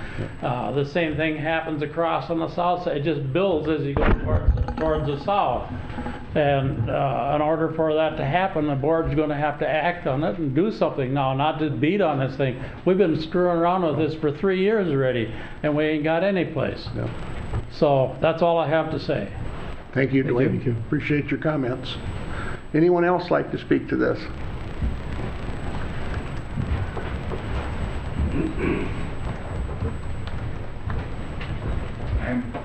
I'm Rick Owens. I live in section 32. which is actually south of the McMonigle property. And if, I don't know, if we couldn't see your handout, so I don't know if you see the layout of the ditch shed, but the way this affects, if you think of Judicial Ditch 15 now is what I'm talking about as opposed to the north. JD 15 is a hand-dug, historically old tile in ground that is light and rocky and inconsistent. Some places, if you dig, you have to dewater just to get in a long piece of pipe. It's quicksand. There, like Mr. Bergman said, my neighbor, Lyle and Doris Jones, deceased Lyle, that tile is either laying on top of the ground or half full or completely plugged, lots of it. And Craig knows this. We had a meeting about the hopelessness of JD 15 and are we gonna keep fixing forever? Nah, let's give it up, let's do it all new. Well, then corn went to $3 and everybody just panicked and some people started thinking about a way to get out. Now, I don't farm. I'm in CRP and I've got 41 acres tillable or eligible because it's a lake bed that was that they attempted to drain around the turn of the century. And I was lucky enough to buy it cheap because none of the neighbors wanted anything to do with it. Now I know why. The ditch shed has an east side and a west side. If you drew a line from the McMonigle home place south to the Watton one, I'd call that the east side. The west side goes through my property and drains Melvin Greeley and Matt Jens and a little bit southwest of me. For almost a year, that southern line was plugged, and the field that Matt Jens had, he lost, I don't know, $6,000 or $8,000 worth of beans that year. So this is a real and fiscal issue. And of course, I love the land. I mean, I love living there, and luckily I've had a job off the place. Nevertheless, the future of the whole ditch shed is at stake because there are other people getting out. You can correct me if I'm wrong, Craig, but I think if we go way to the east side of that east side of 15, some of that land can be turned over to fish and wildlife pretty soon. Then we get nothing. Correct? Yeah. So we can see correct. the eastern portion is actually Minnesota Valley lands, which historically, after developing the watershed, turns it over to U.S. Fish and Wildlife. So we have multiple pressures here. We have the price of grain, strong dollar, nobody can buy it even though the world's hungry. Then we also have an assessor, no offense, that thinks that hunting and fishing land can be assessed at $7,800 an acre. And then we also have even jagged edge fields and lousy drainage is not factored in when the value of the land is determined. But I can tell you it's beautiful land, but it is not an economic powerhouse.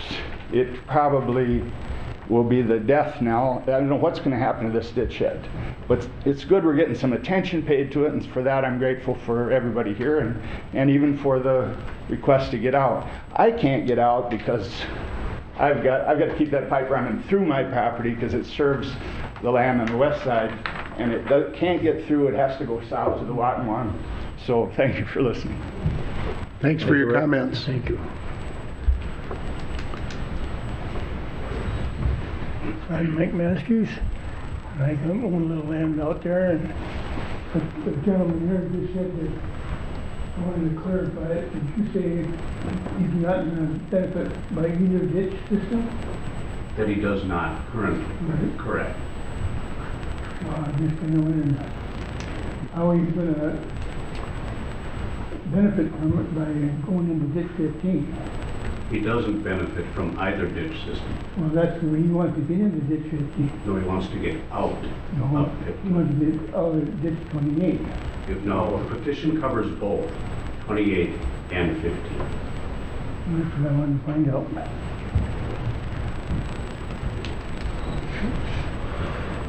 Anyone else like to speak to this issue? Yes, sir. You know, we're not here asking that the board adopt a flat, you know, per se rule that says, well, put your land in CREP and you can get out of a ditch system. All right? You still have to come before the Drainage Authority with a petition. You have to satisfy the Drainage Authority and show them that you do not significantly or regularly use the ditch system. Okay? How other landowners respond is going to be up to them. Whether they decide to go through the trouble and expense that Mr. McGonigal is going through to request this will be for them to decide. But it still comes down to having to demonstrate that you don't significantly or regularly use the ditch systems. And I think that's been demonstrated here today. Also, John is not here to stand in the way of any improvement to these systems.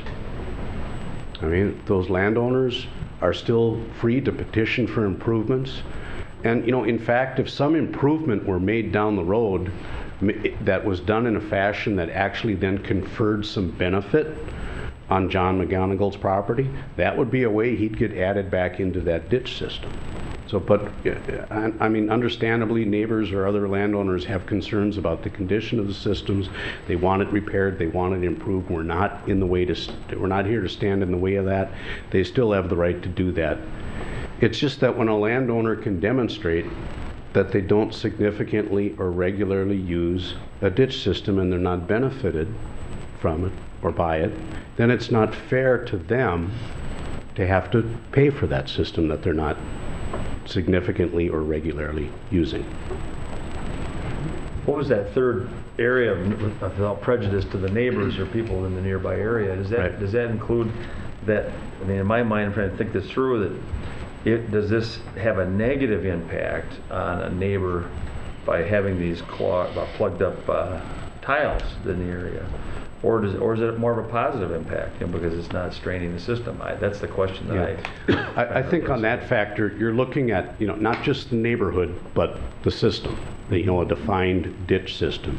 And is there prejudice, you know, if I can kind of be blunt, is it any skin off anybody's nose if John gets out of this ditch system?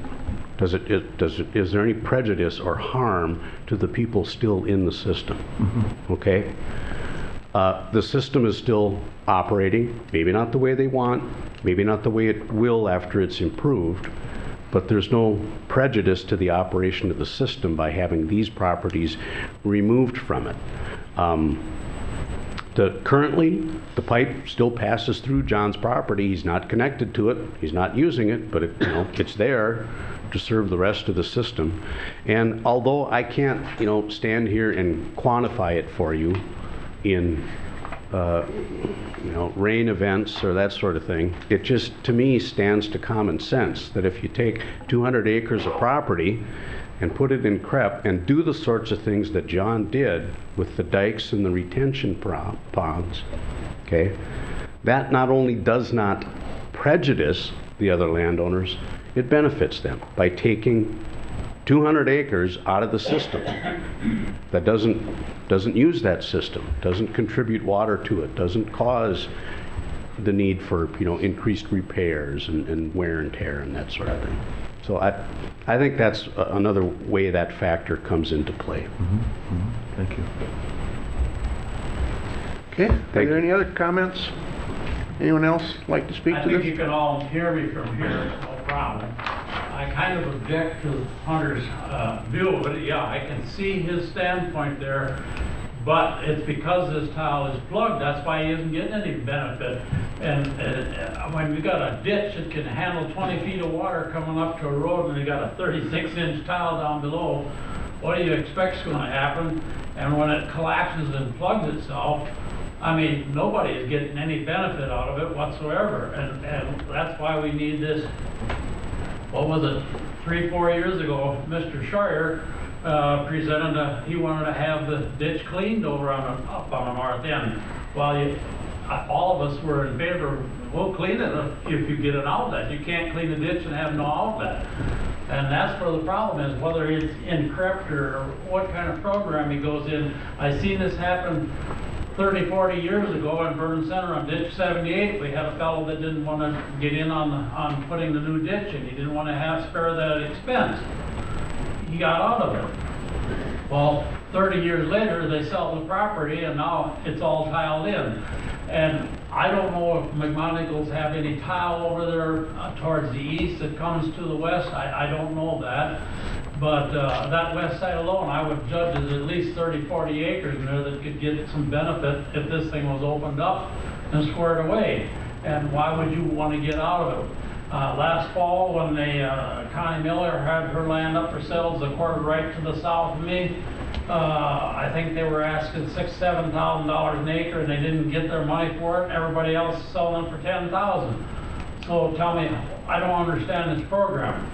Another thing, a lot of us that are sitting here today, we're at a disadvantage. The board's at a big disadvantage sitting up there. There is nothing showing where any of this property is and what it looks like.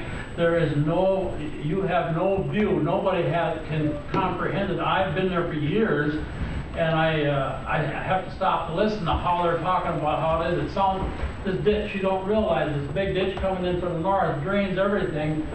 And I'll bet there's 3,000 more acres being drained into that ditch than there was when it was made, because everybody's adding another few thousand feet here and there every year.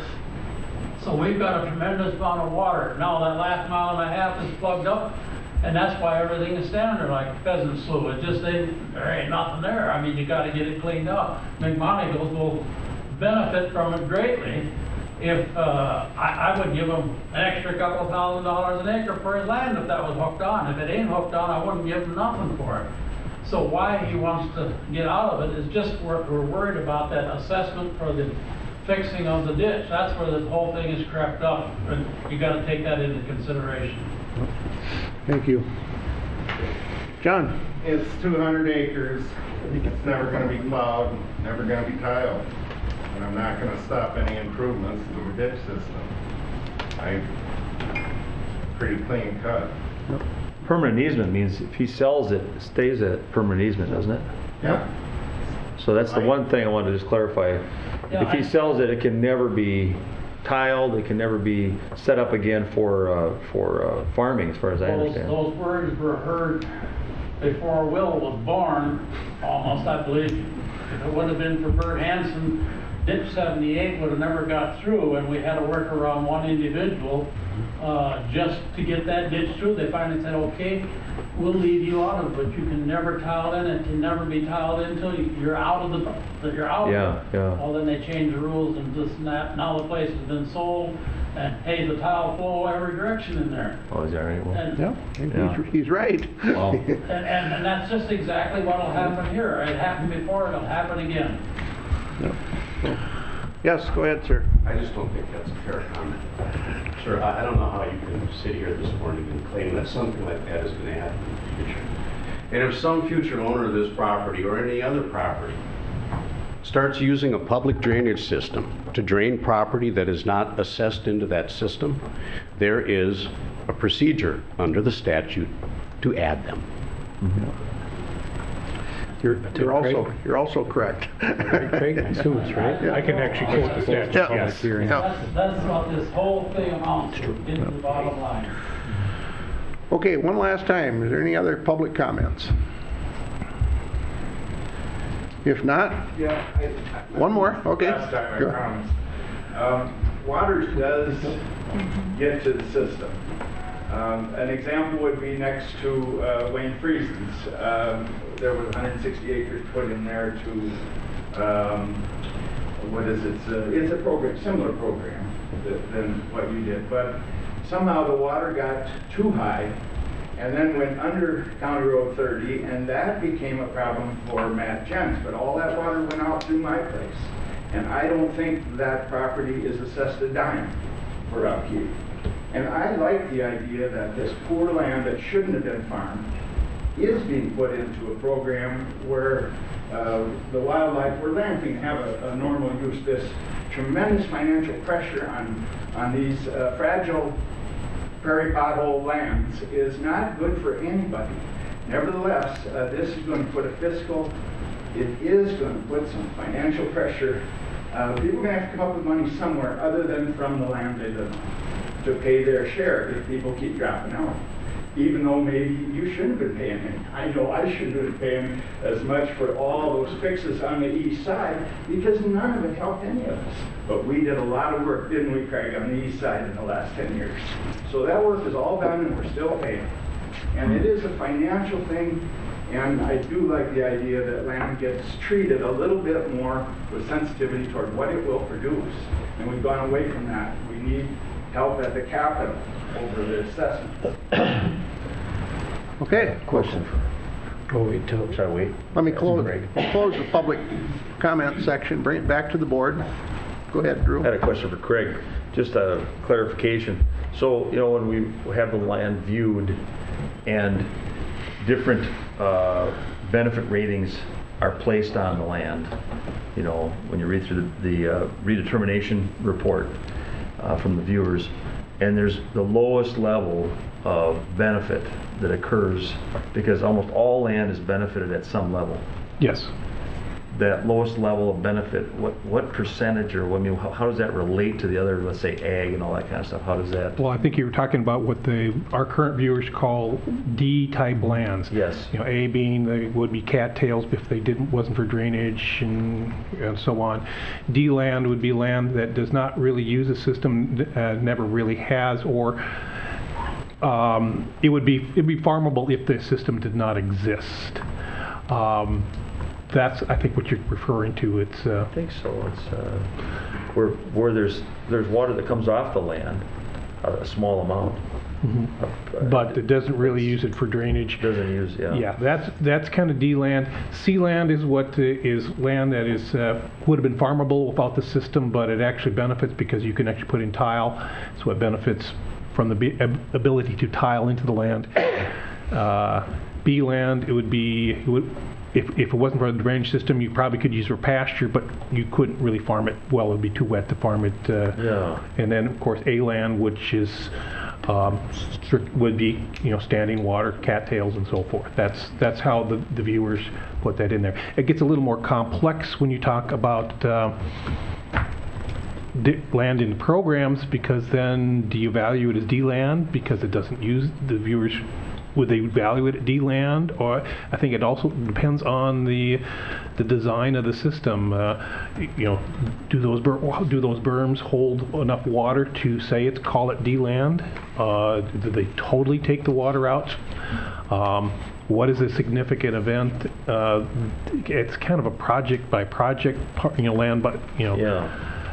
And what should that threshold be, I guess, is my question. Is that, I don't know if that answers your question. That's what I'm asking, is that if for some reason this was tabled or something until looked at the redetermination of benefits, you know, to act on it at least. Because if it's determined that there's some benefit still occurring through seepage or through whatever it might be, through groundwater table action, hydrology, which they can see, and they can sometimes determine by the soil types and by the topography of the land, what would be the lowest level of expectation of some benefit that would be assessed if there's any improvements done to a drainage system. I hate to speak for the viewers. That's a reason why we hire them, is because you know, in the simplest form, you say it could be what they call the D lands. I think it's more complex than that. We have issues of the fact that the land, as far as the CR, you know, it's eligible for CRP. They're getting those 15-year payments. If it had not been tillable beforehand, if it wasn't for the existence of the system, they wouldn't have even been eligible for those payments. The viewers are probably going to take that into consideration. And I'm pretty sure if we get to that point where we have a redetermination hearing, Ron will speak to that specifically. I can add just something real quick, just from my own personal experiences. My farm is on County Ditch 78, which Mr. Bergman spoke about. I have a private system that diverts my water entirely away from the ditch. But when it was redetermined a few years ago, the viewers determined accurately, I might add. I agree with their decision that some of my surface water goes towards the county ditch. Therefore, I pay for benefits to the ditch. So that's how the viewers will work. I myself would like to see the viewers look at this and get their opinion. That's how you're feeling about it? I would move to table this for a redetermination of benefits. Let the viewers take a look at this so we can get an accurate understanding of this whole process, so we can vote on this with knowledge in the background. Okay, is there a second to that? I'd recommend you set it for a date certain. You expect the redetermination to be done in February or March? That depends on, our biggest problem with viewers, one, there's a shortage of viewers, and weather has been conspiring against them. They have to be able to see the land. What's the latest you'd likely expect? I just think you want to continue this probably to a date certain. Actually, the earliest I would say would be, February, March. That would be our earliest. I'm asking about the latest. Latest will depend. If the viewers can't get out there, we get too much snow, they can't see the land, that pushes their viewing off until next spring again. So then we're looking at next summer. Well, again, I think you should set it for a date certain. They're entitled to that. If you have to continue it because the redetermination hasn't been completed, the viewers haven't had a chance to make the report, then you can continue it again. But you should give them some date. I agree with the tabling. I don't have a problem with tabling it. I'm not even sure we're supposed to be having a discussion after we table something, but I think we need to have a deadline, whether the redetermination's coming up or not. And I don't even know if we can set it for February, March. I mean, we need to check into some stuff and give these guys an answer in the next 30 or 60 days. I don't even know if I'm willing to go till February, March. I mean, we can do some research. Well, we can do some stuff. If we could verify that we could get ourselves a viewer out there. That's the problem. I don't think it shouldn't be hinged to a viewer. Shouldn't be hinged to a viewer. Because this is too. Well, it's just too. I mean, I'd love to tie it to that, but this would be a long set time. it for March of 2015, whatever our meeting is in March 2015. If it comes earlier, if we can get it viewed within the next 30 days, we can then, the main motion to the table is to get this redetermination, give us the intelligence to vote on this intelligently. We're sitting here with both sides, and we need to have somebody that's really a third party that sits there and gives us what the benefits really are. So your motion is to table this until the first or the last meeting in March? Right. First or the last? First board meeting or the last board meeting? Well, let's make it the first board meeting in March. Okay. Is there a second to that? Second. Okay. And just for the record, what's the date? Well, the We haven't set the schedule 2015 board yet. calendar has not been approved. It's usually going to be the... March 3rd is a proposed date, but the commissioners haven't even seen this calendar. They'll be reviewing it at their work session next week. Well, let's just say the first board meeting in March. Is that enough detail, Ross? Well, again, I think the people here are entitled to, some certainty as to when this is going to occur. Can you decide at least for March? Mr. Chair, I might... Going to be one of the meetings?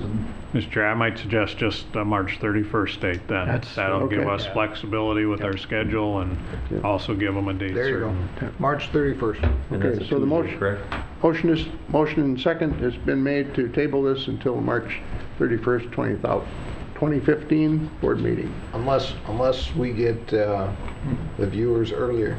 Okay.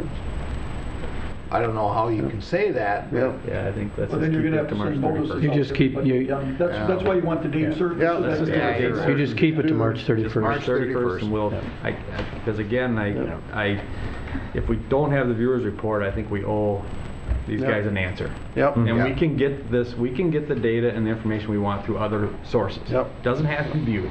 I mean, there's engineers, there's viewers we can call in specially, so we can get some other information without having it viewed. I agree, I think the viewing's the best part of it. We're looking at year we need to get these people an answer. And then can you set a time so that the people in the audience know?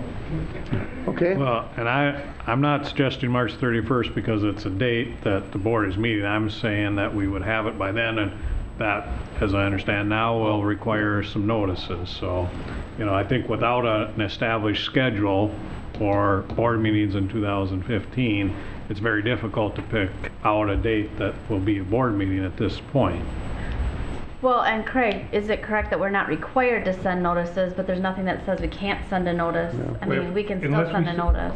If we don't set it for a time, date, and certain, Ross is correct, we would have to renotice the hearing. So if we set it for a time and date certain, then we would not have to send out notices again. Well, given the, like Bob said, given the uncertainty of the calendar, it might be best. But can't you make a determination now that I know, would be one of your Nico's dates for earlier, next? February, so. Well, I mean, it would lock in a date. Lock in one day for 3 of us at least, so. Right. Need 3 of us. And March 3rd is our first Tuesday. The draft that I came up with, based on the 15 calendar, it shows 3 board meetings in March, the 3rd, the 17th, and the 31st. But Okay, that's the board's I don't plan on going to discretion. NACO, and you said that's in February anyway? I guess that's February 21st through the 25th or whatever, and so we're back a week before the next board would be if it's on the 3rd, correct? You know what, let's split it right in the middle and have March 17th. Okay. And set it for 10 o'clock. Okay. We'll plan. We'd have to do another amendment then to our resolution that we just made. It was the 31st, wasn't it? We haven't voted on it yet. We're still in the discussion phase. We hadn't voted, so we can. Vance was making the motion, and he just refined his motion. Refine my motion to March 17th at 10 a.m. Okay? Yeah. Drew, you seconded the original one? Okay.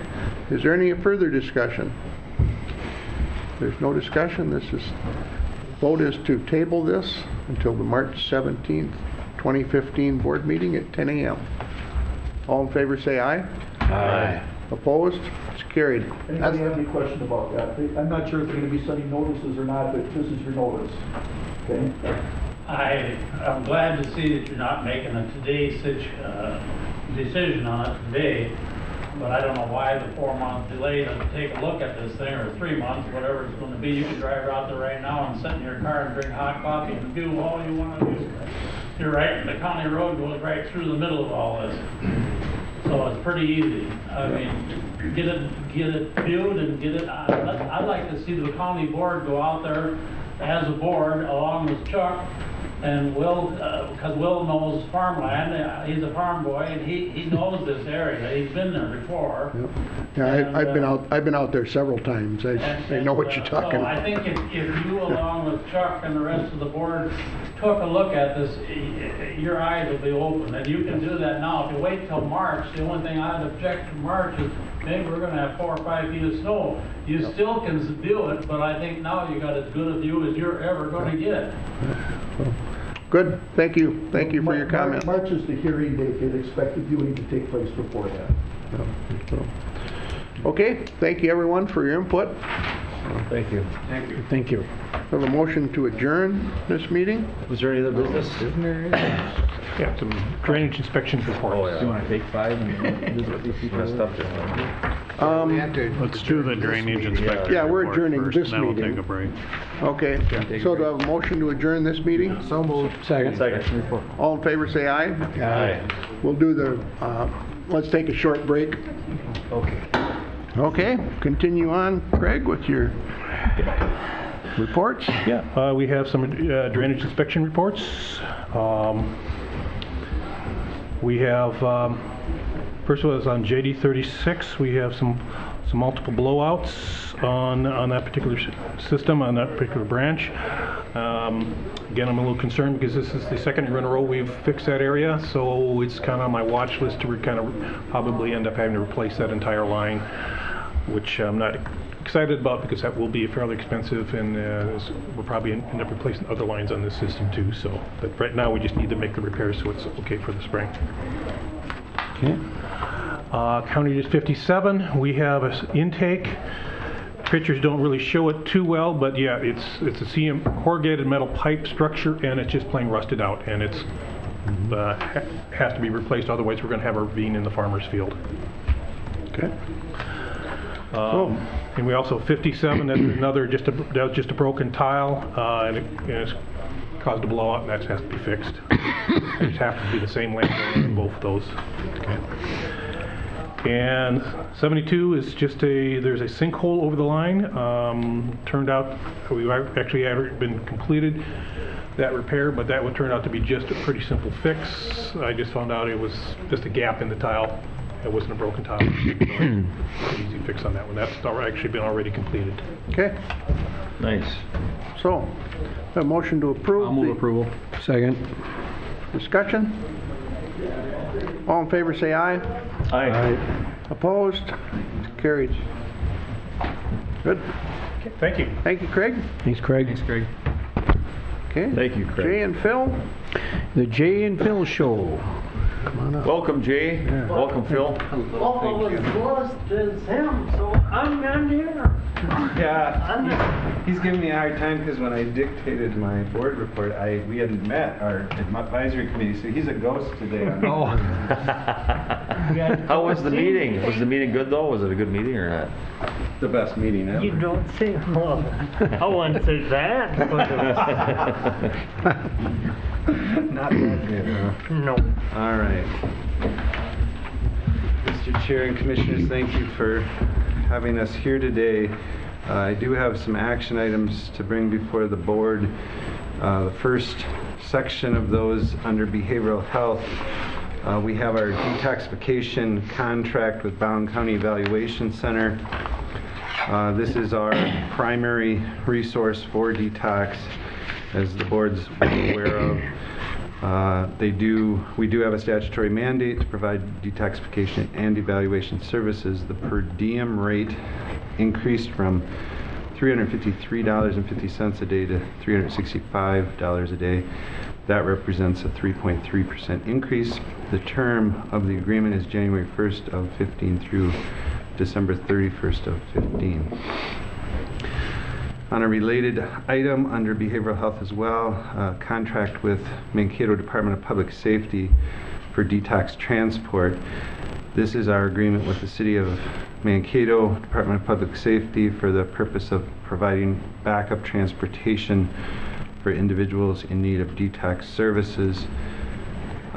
This is in addition to our Brown County contract, actually has a driver available, so they will send drivers, but if law enforcement feels like they either want to bring somebody off duty or that will pay for an officer to transport to New Ulm, that's the purpose of this contract.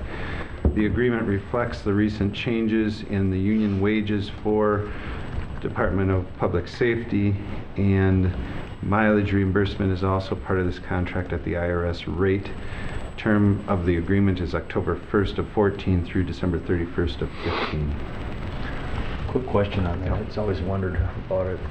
I think it came up once at a discussion we had. But if somebody's extremely inebriated or suspected of drinking a lot of alcohol, and they're going to be transferred to the detox, if they think that they're really, over, if they check their breath or whatever it might be, they make a determination to bring them up to the hospital, don't they? Correct. I mean, yeah. So at both levels, either law enforcement can make that determination that the person is in a place where they can't even maintain their consciousness or something like that. That's pretty obvious to the law enforcement personnel, and they could bring them right to the ER. Or detox, if we do transport them, detox is really considered a subacute licensed facility, so they might also say, we think there's things going on or withdrawal symptomology that is at the point where we need to take them, bring them to the hospital. They have a good hospital there in New Ulm. They do. So That's fairly close. Is the hospital pretty close yet to the facility? Yeah. Just curious. Thank you. That's great. Thank you, Commissioner. The financial assistance item here is SNAP, Employment and Training, and SNAP stands for Supplemental Nutrition Assistance Program. We contract with MRCI to provide the employment services that goes with that program. There was a decrease in funding that is a pass-through amount to the vendor from $28,000 in the previous contract cycle to $22,400 in this contract cycle. The term of the agreement is October 1st of 14 through September 30th of 2015. The last section involves public health, and there's 2 items under this section. First of those being Office of Performance Improvement, Minnesota Department of Health.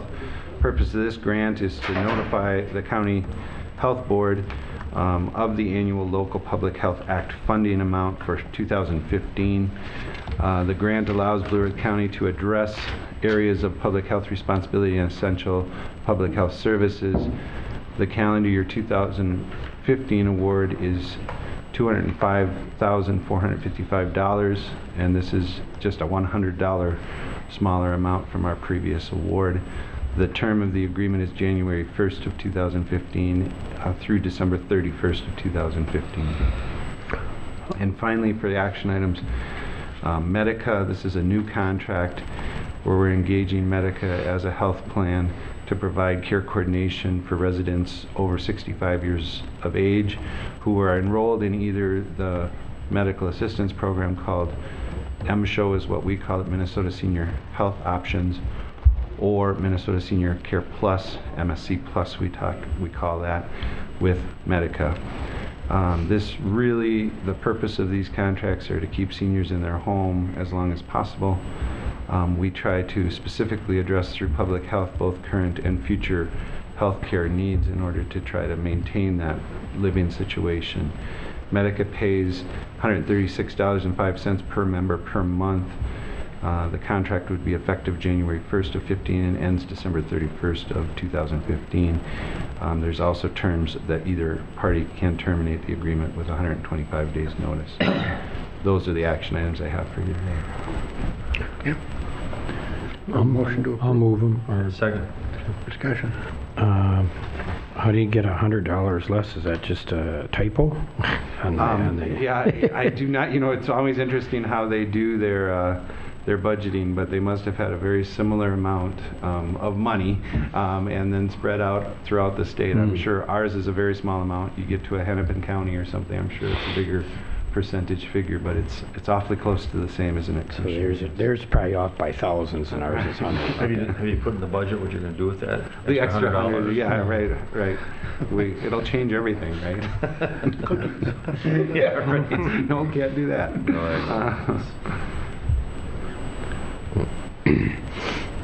Okay. All right. Anything else? There's nothing else. All in favor, say aye. Aye. Opposed? They're approved.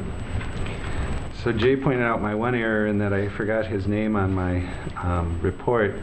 The other error here is I see I have my attachments out of order. I'm going to actually take the first one first, which is WIC has a 40th anniversary open house, and certainly would invite the commissioners and the public to attend if there's interest in knowing more about that particular program. It is this Friday at the Government Center in the lower level where we have our WIC clinic from 1 to 3 p.m. The second slide beyond that announcement shows really 3 bullet points that are included in the focus of the WIC program: lowering infant mortality rates and improving the pregnancy outcomes even before birth. Also greater use of healthcare services, such things as dental care and immunizations, making sure that we look at those needs early on in our intervention. And then there's a specific WIC food package that's offered that looks at a science-based diet for both mom and the new infant once that happens. And so those are 3 really big components of the WIC program that I think the board is somewhat familiar with. But if you are available, it'd be great to have people come in and really celebrate that accomplishment. It's been a long-standing program that has had some great success. I saw the announcement on our website for Blue Earth County website, and Jesse has on there, and so it's great. We can put it on our schedule, whoever's available. Yeah, if you're available, just swing through. It shouldn't be a big time commitment, but if it works, great. If not, certainly we'll pass on your regards to the staff. Will there be any nutritious snacks? Well, that's a good question, isn't it? Maybe these cookies that Ross talked about we'll have there. So. Sure, cookies. Right. The other big discussion item is just to give the board another MNsure update, and there have been, of course, ongoing changes. Some of those somewhat positive, and then a number of concerns that we're still experiencing. And just for the board's time, I focused on some of those concerns actually.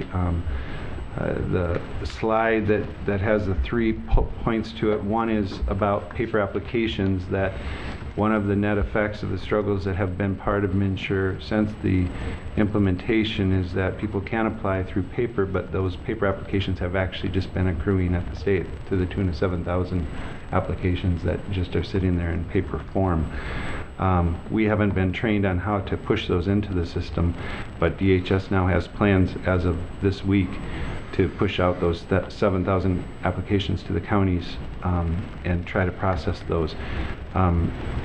The candid remark here is that our training is still incomplete. We're not quite sure still how to do those, and so there's been some training, but not the complete training curriculum that they've been working on. So staff obviously have huge volumes right now, and this is just going to add to that concern. So you don't have any, the state, whatever, they're not clear on when. Right, we're not quite sure how to go from that paper format into the new system, and that's going to cause a complexity just to make sure that we enter that data correctly and that we do the right interface, and we just haven't been able to get the right information on how we're supposed to do that. So I think what that really leads to, Commissioner, is are they going to stall out again until we get the curriculum, or are they going to try to give us enough instruction so we can at least start processing these applications? We're kind of waiting on that next step.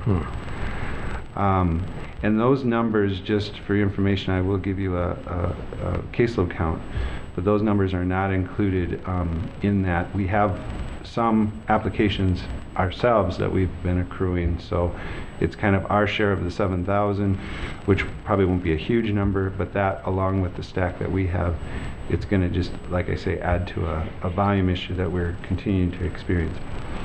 The second issue is change in circumstance, and this one has been very painful. I think we've talked about this a little bit, but people that are on the system and they have a change that comes to their life, at the very end of the paragraph you'll see some examples like a change of address, we need to remove somebody from the home, there's been a divorce or somebody's passed away, or there's been income changes. We've had no way to make those adjustments in the system since the implementation, since January. And so this has been, a hardship primarily on those people that want these changes, especially if it's to their benefit, made. And so what DHS is asking, and I know this again isn't good news, but they're asking for us to try to list kind of on an Excel spreadsheet all the changes that we're aware of and all the people we're serving and send it to them, and that they will try to put those into the system. Do you think that'll be better, huh? I think your reaction is our reaction to that. Why don't you save the postage, because they're going to send it right back to you. So that, of course, Commissioner, is the goal, is to have us to be able to do those changes in a fluid way. But we are really actually having to do this extra work. There's a lot of volume to this, to send it up there to see if they can input it, when I think we'd much prefer to just have a go at it ourselves. But that is our instruction, so we are dutifully trying to follow through with our directive in that regard, and we'll see how we end up there. Obviously, we do want to align that back to the local community at some point in time, and I hope that's sooner rather than later. Well, just to compile the spreadsheet has got to take hours. That's the thing that we're wringing our hands about, Commissioner, exactly. Well, and then we have, what, how many people do we have actually working in this area? Well, there's about 23, I think. 23 working in there? And you've allowed us to hire 3 new ones, and we have two more coming, which you'll see that without that, I don't know, where we'd be. So. But then we don't get. Do we get all that fund? We haven't been getting all the money or funding. Yes, you have been very right about that, and I know I've talked to a few of the commissioners about this issue, is that there's concern that the math hasn't quite come out, that there was an enhanced rate that we were supposed to get. Normally we get about a 50% help from the feds, and it was supposed to be up to about 70%, but the math isn't quite working out to be that high, and so we have appealed very rigorously here recently to try to figure that out. There's real math, and then there's the federal math. Right, exactly. So I think we're caught up in that dynamic right now. The final item is conversion, and the board has heard about this, but there's 700 cases, and these are included in our numbers when I get to caseload count, but 700 cases in Blue Earth County, and these were the ones that, under the new standards, were able to be part of MNsure. Previously, they didn't meet the standard, and so it's really Minnesota Care cases that are being converted over. So it's just another volume management issue that's there. You'll see at the very bottom of this slide, the increase, the net effect is 2,353 cases from January 1st to the end of October here of this year.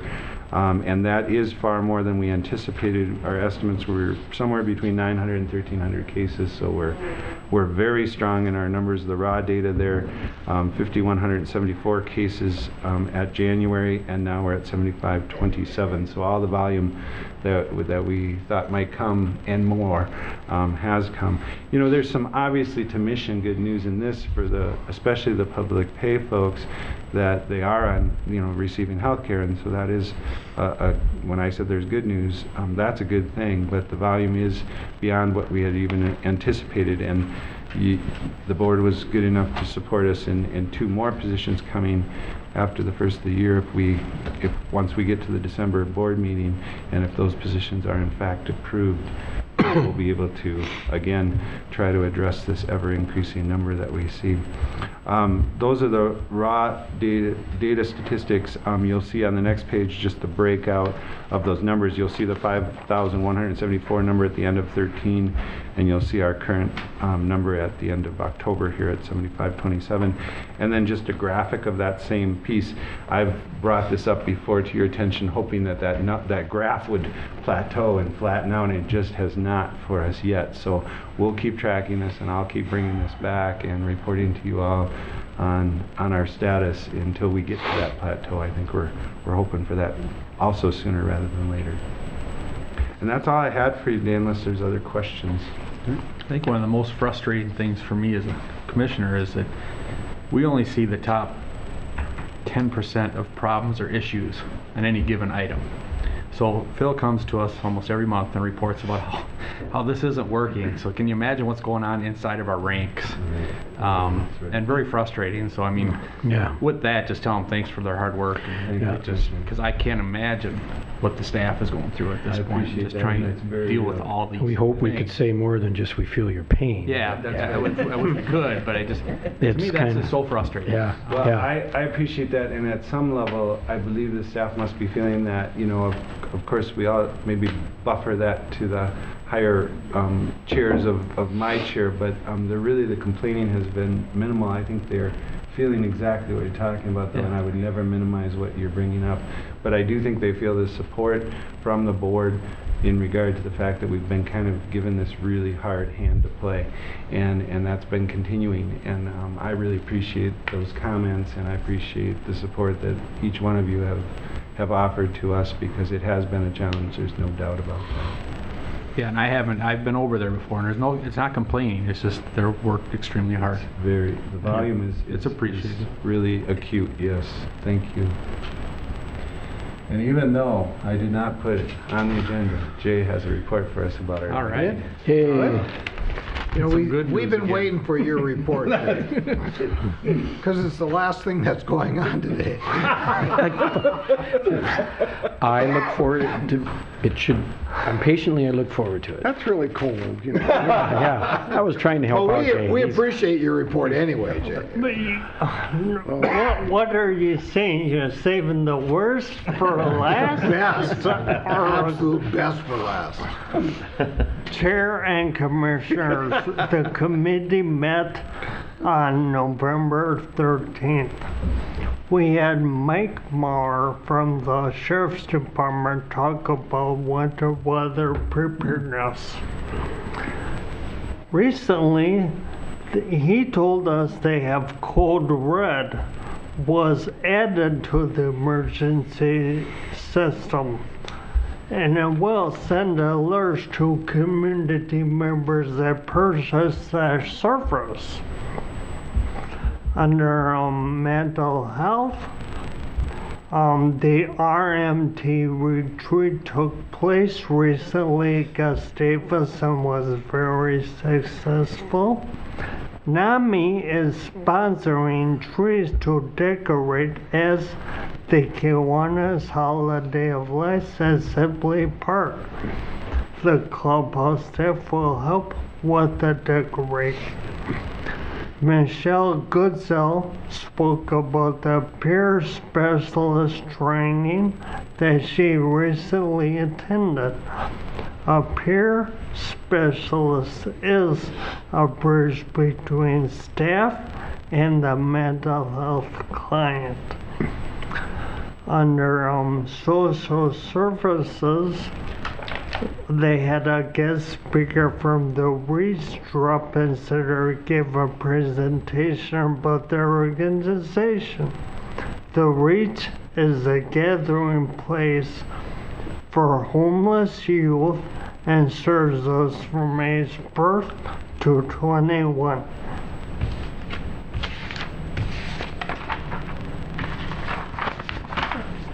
And also the Social Service Task Force has recently cleaned the family room at the Bloor County Center by sanitizing the toys, games, and furniture. The task force has made an ongoing obligation to periodically clean the family room. That's it. Any questions you can ask me, but since I'm not here, I have to go to Thank you for the commitment to, I know the family room gets a lot of use, so Yeah. that's huge that you Yeah. folks are gonna take care of the cleaning and stuff on that, so thank you for that. Thank you all for your time, appreciate it. Okay. Have a happy Thanksgiving to both of you. Same to you all. And with that, okay, I believe that brings us to the end of our agenda. That's correct, Mr. Chair. Okay, we have a motion to adjourn. So moved. Second. All in favor, say aye. Aye. Opposed? It's carried. Thank you, everyone. Thank you. Thank you, Mr. Chair.